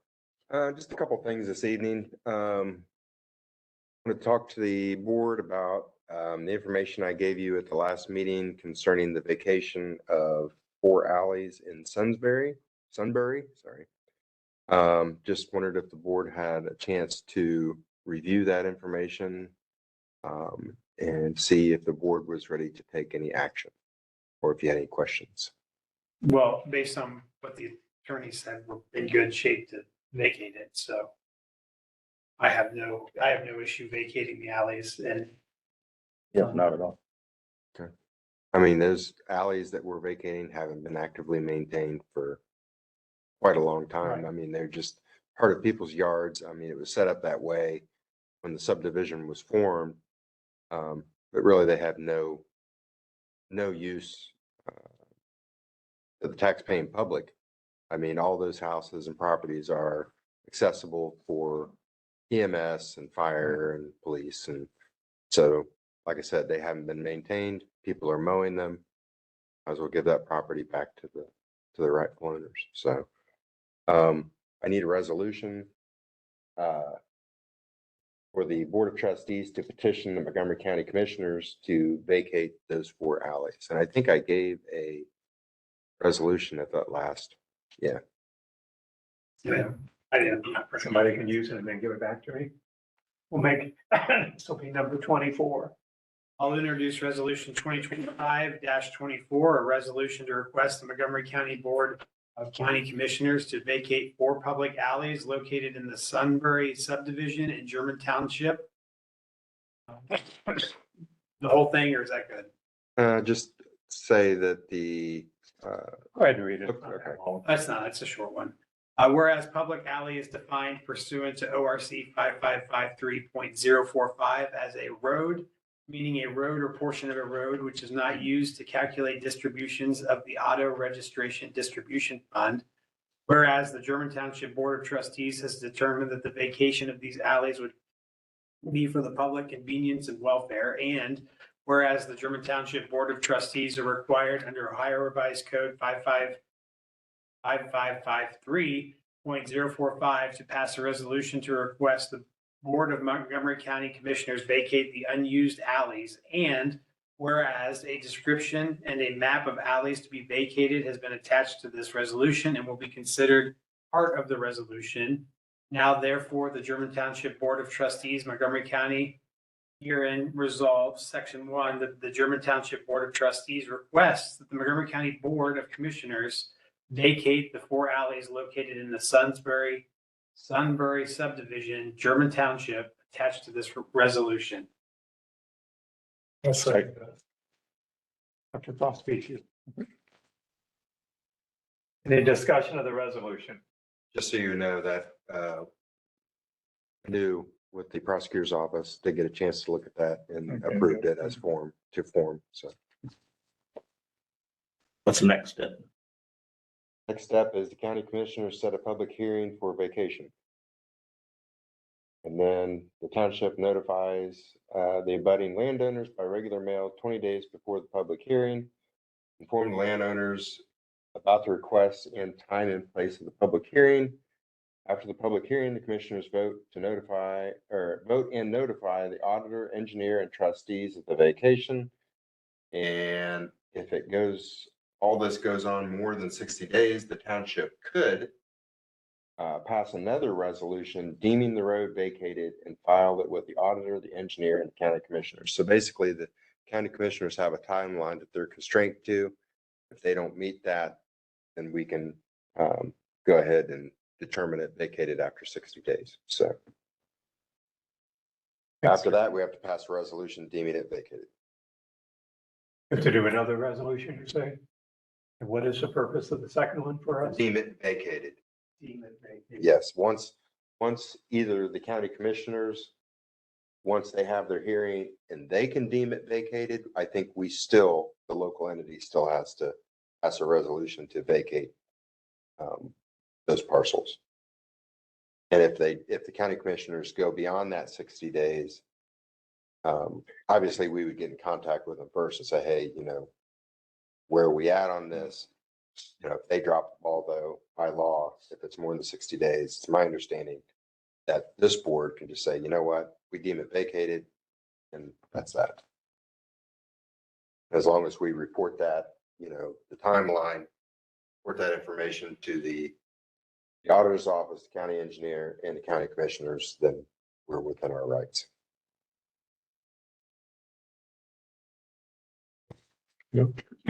Forward or give me a copy of the whole timeline. Yeah. Any more discussion? Okay, I'll call the roll. Mr. Stubbs? Yes. Dr. Cross?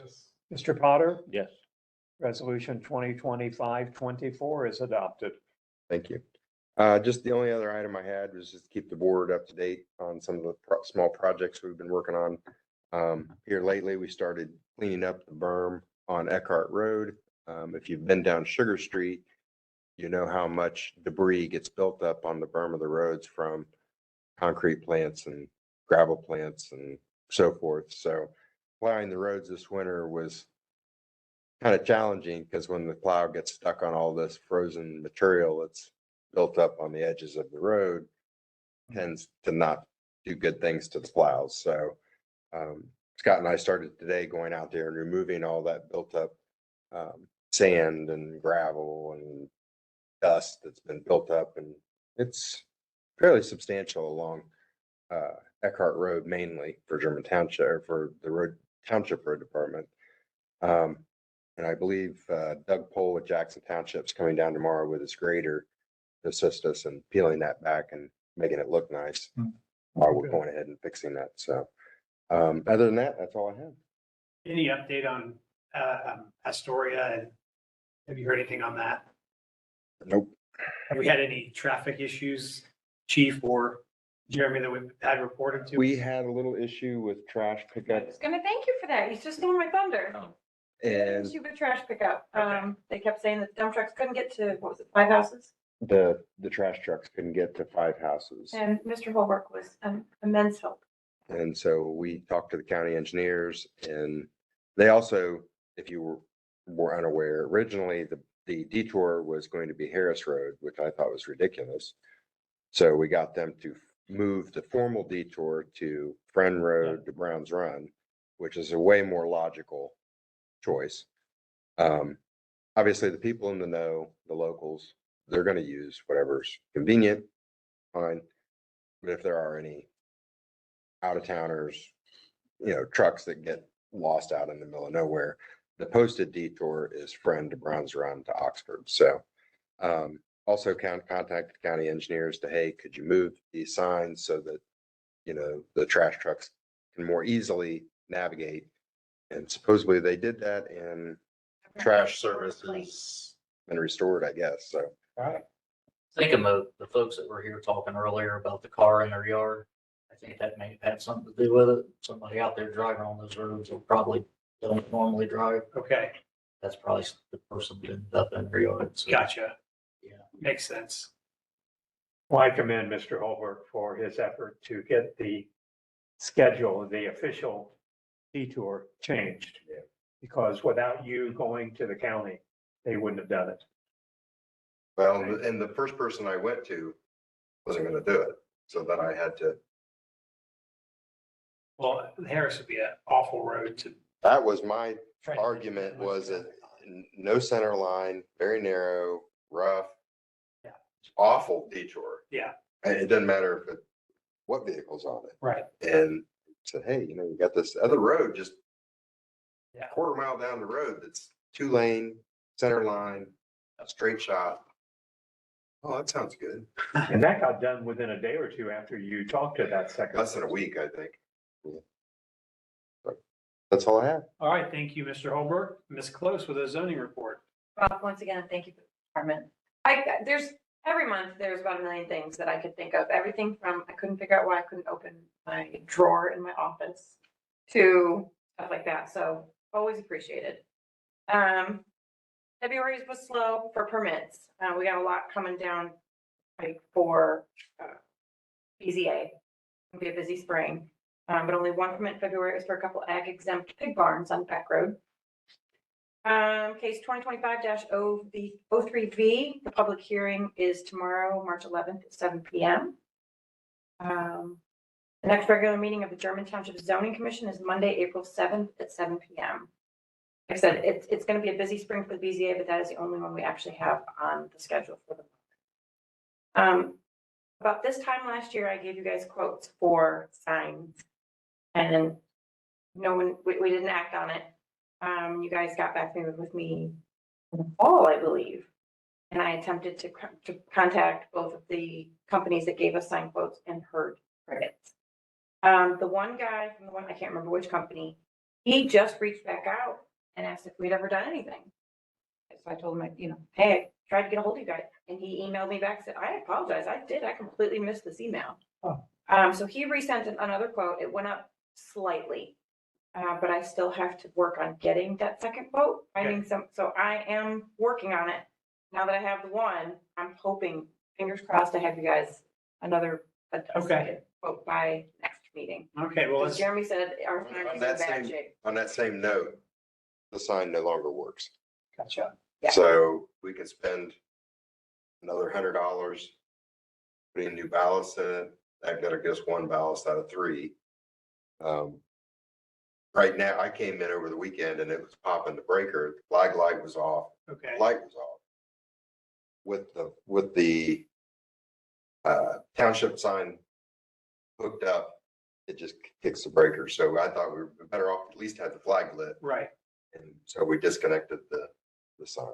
So- Well, let's talk about that next month. I think that's something we can work in potentially if you guys are on board, but I think that's something we should look into. I think a good bonus would be to get rid of that ugly yellow arrow board when we do special events. God, I would love that more than anything in the world. So, yeah, let's Because talk. I gotta have them roll it out and then I gotta do the letters. It is horrible and it's a pain and I Yep. think a lot of people don't really notice it. Yeah. Oh, absolutely. So I think there's definitely some benefits. So I know it's gonna be a little bit pricey, but I think in the long run, Yeah, we'll be it, able it to. only went up just a little, I mean, Yeah. not too noticeable, but Right. I've already reached out to one other sign company that actually came to me for a sign for a permit. I said, hey, while I've got you. Yeah, And then I'm gonna look up who Valley View used for theirs okay, and reach out to them as well. okay. Hopefully, but like I said, fingers crossed, by next month I'll have that second quote, so we can jump on it. Somebody you work with had, That's all I got. All right, I'm sure. Thank you very much. I know. who did that? I already did. All right, we will move on to trustee reports. Trustee Potter. All right. Our park, we had a park meeting. They ordered an AED for Kircher Park as state of Ohio has required now.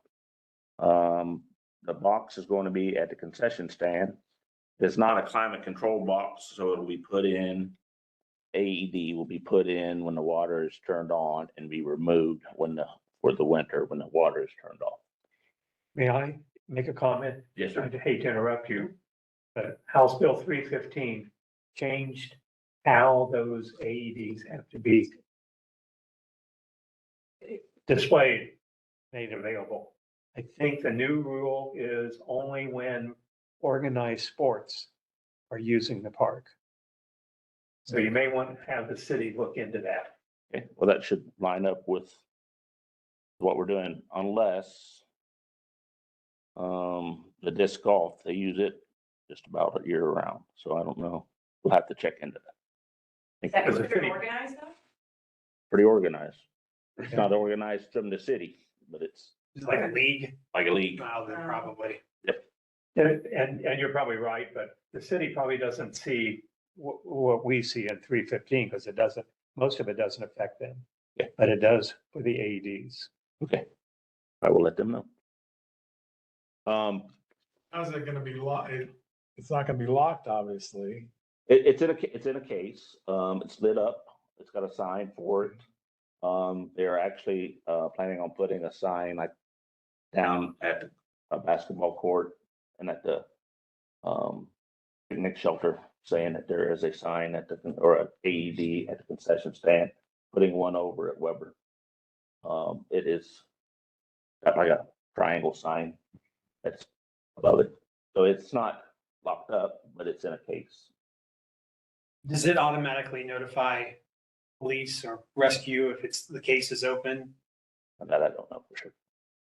That's my concern is somebody stealing it. I mean, these are expensive instruments. How are you gonna keep some, you can't lock it up, obviously, because, so after one day, somebody just come and pick it home. And that's why 315, $1,956 is the cost for it. Yeah, so. that's why 315 put that in. It only has to be there when an organized sport is in the park. Who's gonna be doing that though? I mean, you're gonna have a schedule of everything that's scheduled at the park every week. Well, they've already had like the football and the baseball, they have their own that they Yeah. bring, they was required to get their own. So they have their own. Those people anyways, but how they was reading it, it had to be until this, it had to be available for if they were walking down the trail or they're, Sure, yeah. it has to be available in the park.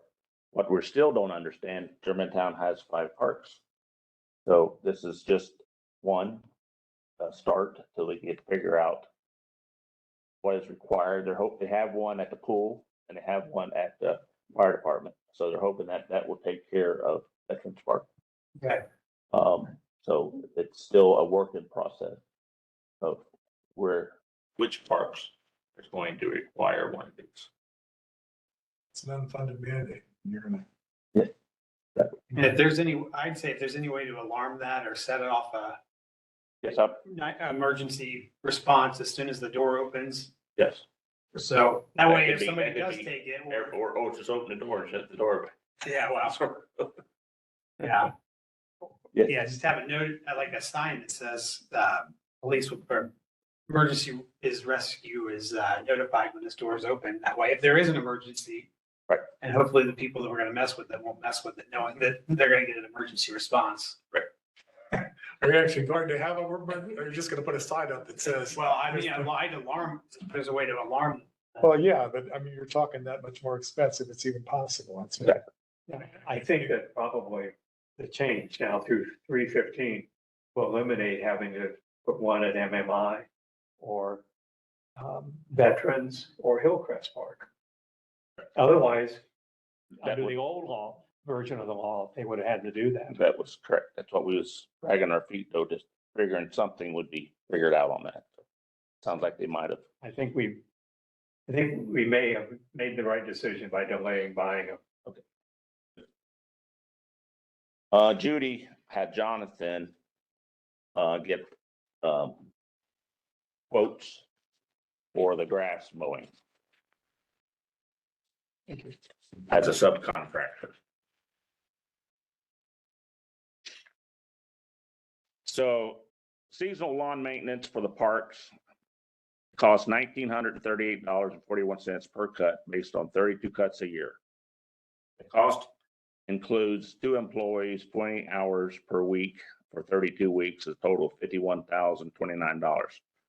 The seasonal contractor employee is $5,000. The fuel routine maintenance estimated $6,000 with a total cost of $62,029. That cost does not include any purchase of new equipment or major repairs. They received 2 external quotes. You can see, I got the attached here, but the one was from D. Smith Lawn Care Services at $4,522 per cut, based on 32 cuts, at a total of $144,704. Swordfish Lawn Service was $3,325 per cut, based on 32 cuts, with a total of $106,400. So it was just an informational thing. Still cheaper to do it in-house. Cheaper to do it in-house. Yes. So we've always done it in the house, haven't they? I mean. They had Neff did it for a long time. They used Germantown's equipment, and Neff just did it as a contractor, from my understanding. I understood. Because I don't fully understand. So what is the seasonal contract employee doing if we're using 2 city employees? There's 60 acres that they mow a week. So there's 2 employees, so there are 2 city employees that mows plus an additional seasonal worker. 2 more. So One 4 city. people are mowing then. I think it was just 3. 3, 1 seasonal. One seasonal, 2 employees at 20 hours each, and 1 seasonal contract. Okay, 3 people are mowing. 3 people mowing 60 acres a week. Got it. Okay. But that's all the mowing, bike trail, parks, everything.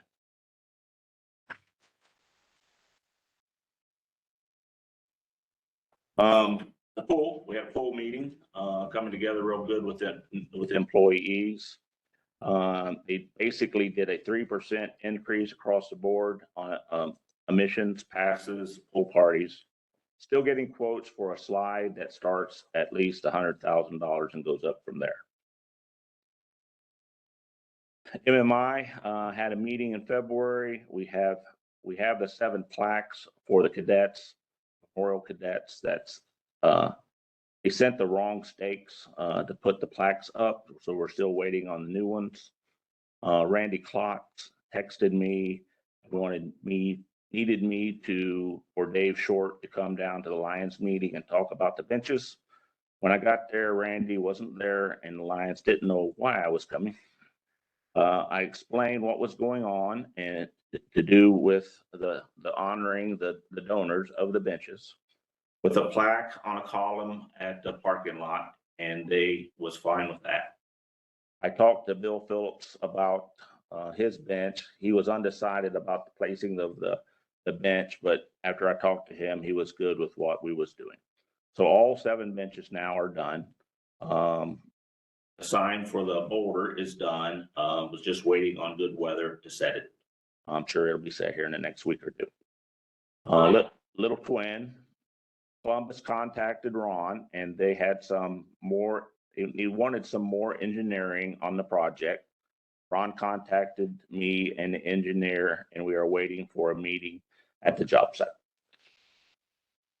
And that concludes. The last thing I had was about Ronnie Lee. Good. I'd just like to say Lou's done a fantastic job with the MMI and everything you've done for that, the park. He's gone above and beyond, so he should definitely be recognized for everything he's done to get that up and going and be an asset for our community. Yep. So thank you, and definitely appreciate everything you've worked on and the time you volunteered and everything you've done down there. So this spring, what we'll do what we'll get done this spring or this summer, it will be the walking trail.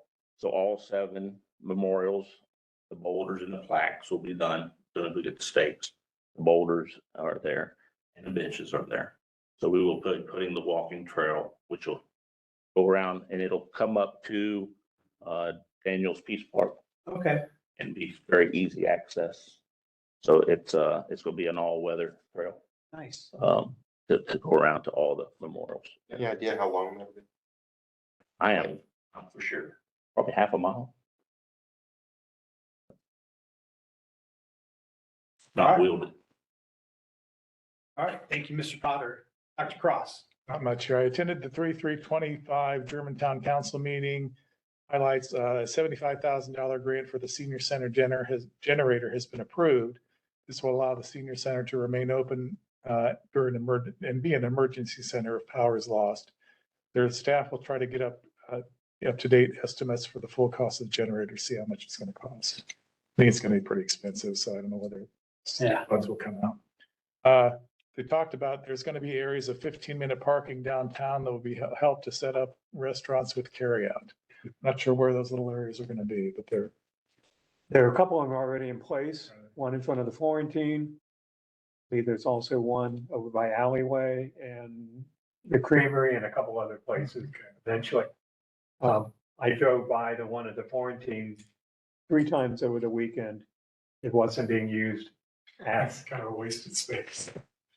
yeah, because the sign says, use your flashers. The idea being that no one will come and have dinner and leave their flashers on all through dinner. Every time I went by, the car that was parked in the space didn't have flashers on. So No pickup. I'm not sure it's going to be a rousing success, but we'll see. The Planning Commission for Germantown approved splitting the school property in the town into 3 parcels. And they didn't have any explanation for that. There's been some discussion concerning the intermediate building. That's mostly been an executive session, but I think the school board discussed a lot of that tonight too. So that's all I know.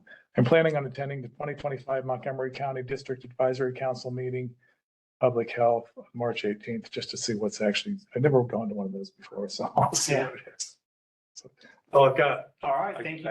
I got one thing there. When I was at the Lions meeting, the school superintendent, I forgot her name. Andrea Cook. Andrea Cook. She stated that the intermediate building would be raised, maybe starting as early as April, from my The understanding. primary building. The primary building. That's not the 3-story. No, it's just, this is Just the one. it's just a Yeah. single story. The part closest to Lawrenceville Pike up to where the driveway is between the buildings. Starting as early as. That'll come down in April and be paved over.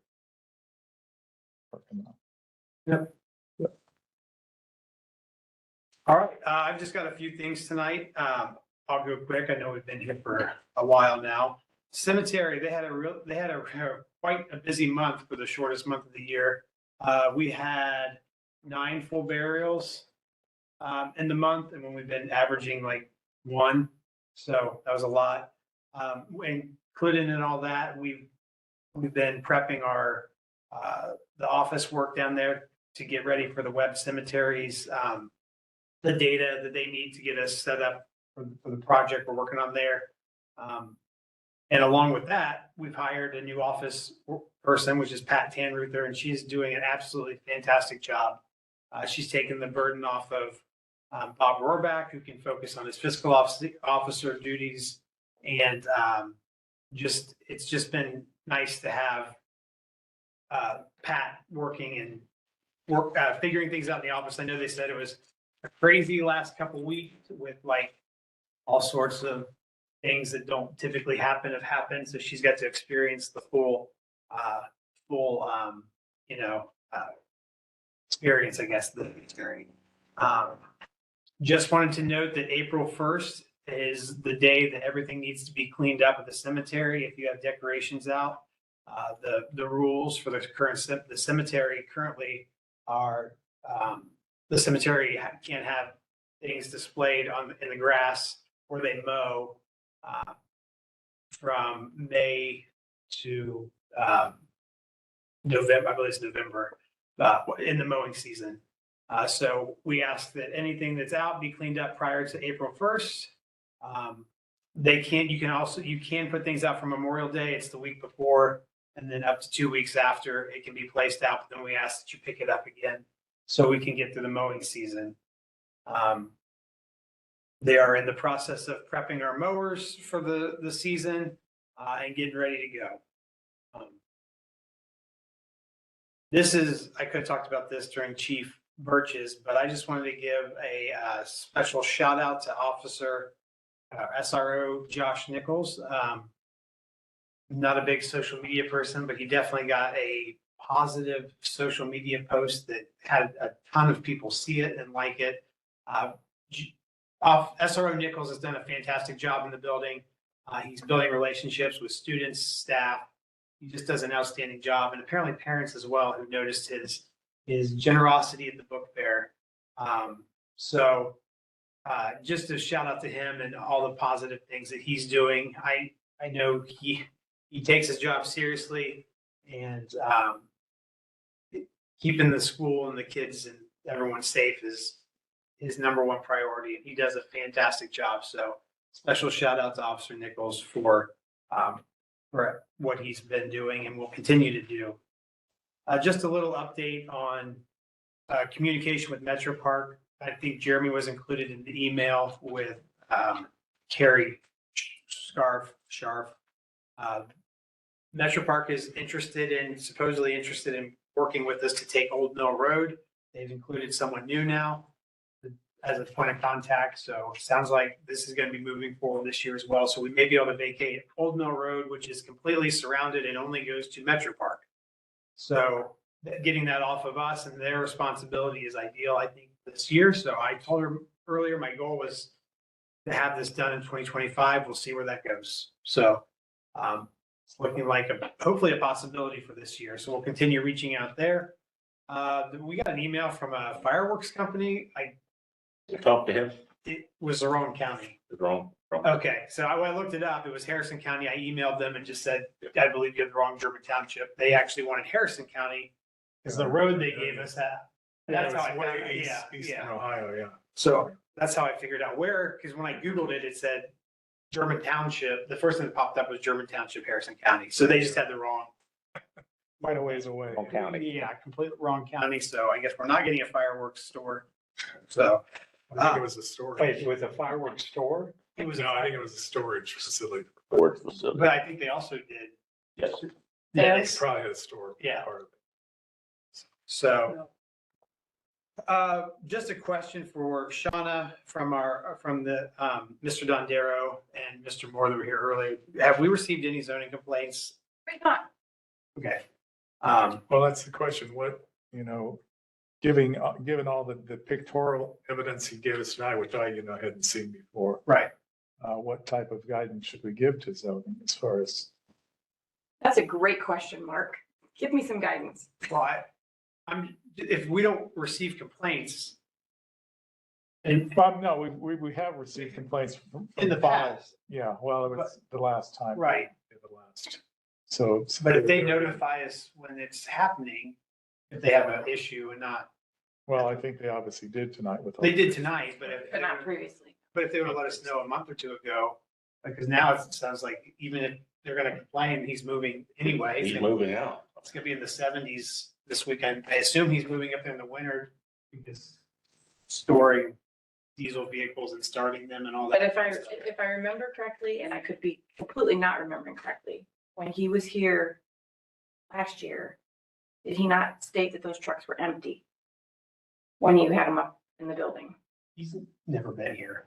I thought he came up last No, year. Legate is not. No, Okay. no. I Can think we, that, can we stipulate, I mean, I don't mind talking to him. I don't, Can I we just, stipulate that those trucks need to be empty in the winter when he's up there?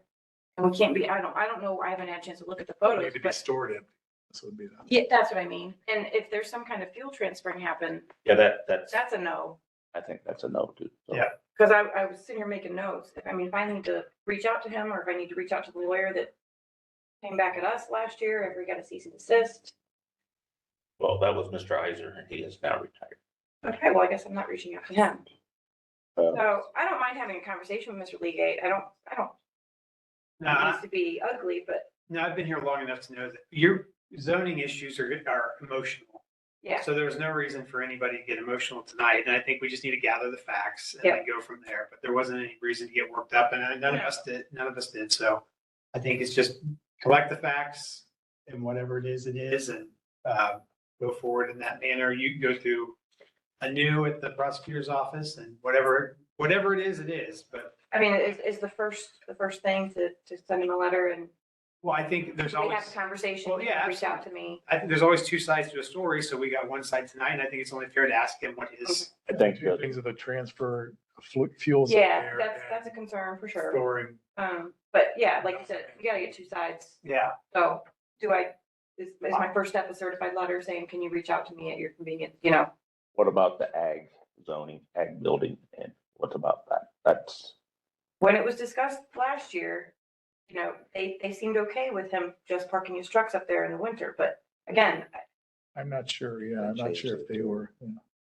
if I they. don't know if that's a new question or not. Well, Anu knows about it already. Prosecuting. You got the copy of the initial violation notice and the copy of Iser's letter. She basically said it's up to the trustees whether Iser's letter is valid for its thinking. Left it up to us to make that decision, which I really didn't want to do it in front of these guys. I think one of the other things is I would have to assume that Johnny got a access permit from Montgomery County when he put the driveway in. So as far as trucks entering and exiting the driveway, and I know that can be tricky. I mean, it's kind of a tricky area anyway, but that's no different if there's a tractor coming out of there. You know, if the tractor was coming in and out of there with feed grinder or Right. whatever, could be more or less dangerous than a fuel truck. So They say he was backing into the driveway though. I don't understand why he's backing I don't. in. He has plenty of room back there to turn around unless something was in the way back there and he had to back in that particular time. But I know as a rule, he was not backing in. He told me he was not backing in. There was no reason to. I can But talk if to there's him. tankers back there for some reason, that needs to be discussed with him. yeah, he needs to be in compliance with zoning is what it just comes down to, so. Whatever the next step is, I mean, talking to him first and getting his side of the story, I think is most important. First step, so. Draft a certified. Get it Just Contact me. raise the concerns that were brought up tonight, Yeah. because as you say, I'd never heard. But I can assure you that his business is at Oh, I the think, marathon yes, station. he can't, it's not, I don't think he's gonna move it. I No, can't he's imagine he's not gonna going to. move it. It's, There's 3 people in that trailer. right. Right. So, oh, sure. Do you have a question? Yeah, I got a quick one here. Sure.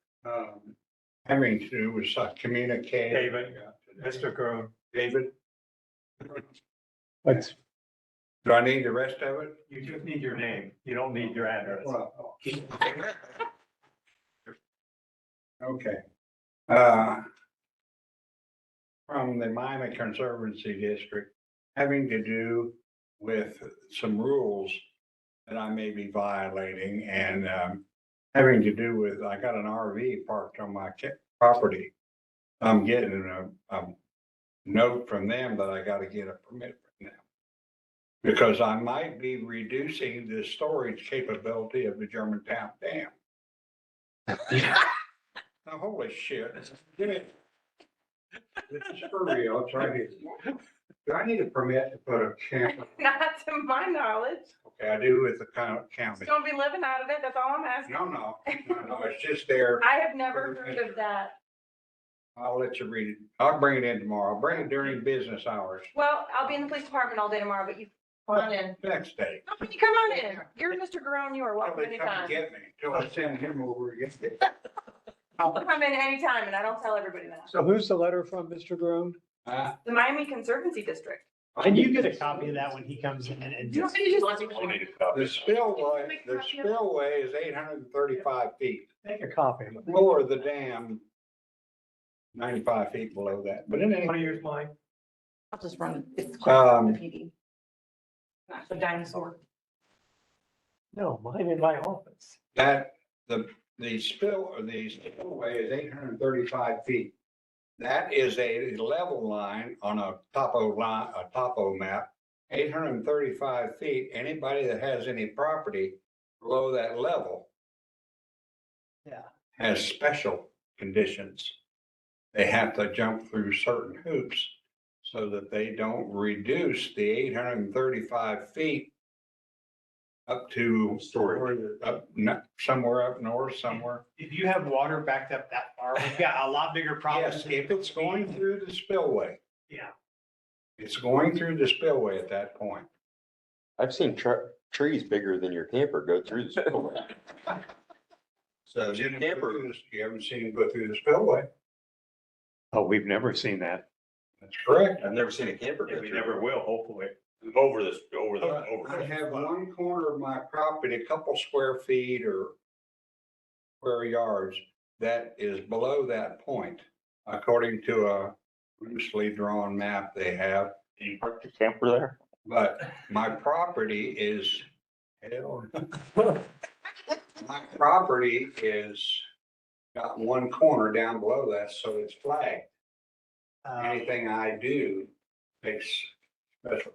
Well, I would just like to say that that's absurd that they sent you the letter. One for me later. And you know that my general opposition to Metro Parking. That's actually conservancy. I know, conservancies, Metro, it's all the same thing, but, it's close enough. Should I come in and see you about it? Let me look into it. I'll see if I can give them a call around and see if that's all out. But thank you. But there's a lot of people in the township who have land below 135 feet. Okay, or 835 feet. My house is 900 and some feet. Will you write down your phone number for me before you leave and I'll look into it? 927 Okay. 723 0792, right? You should have seen us at Office Supply today. Holy mackerel. All right, I will look into it. All right. Well, thanks for making us aware. And that's, I mean, of all the things, that's ridiculous. I'm just telling you, that's ridiculous. Obviously, it didn't come from us, but the last thing I have tonight, and I'll wrap it up. Last year, we gave out an award for Germantown Service. We call it the German Township Service Award, and it went to Mr. Fred Glander. So I would like to accept nominations this year to do that again.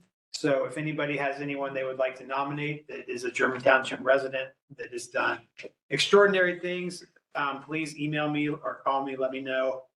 Send me your names and a list of what they've done, and we're going to do that again here either this summer or in the fall.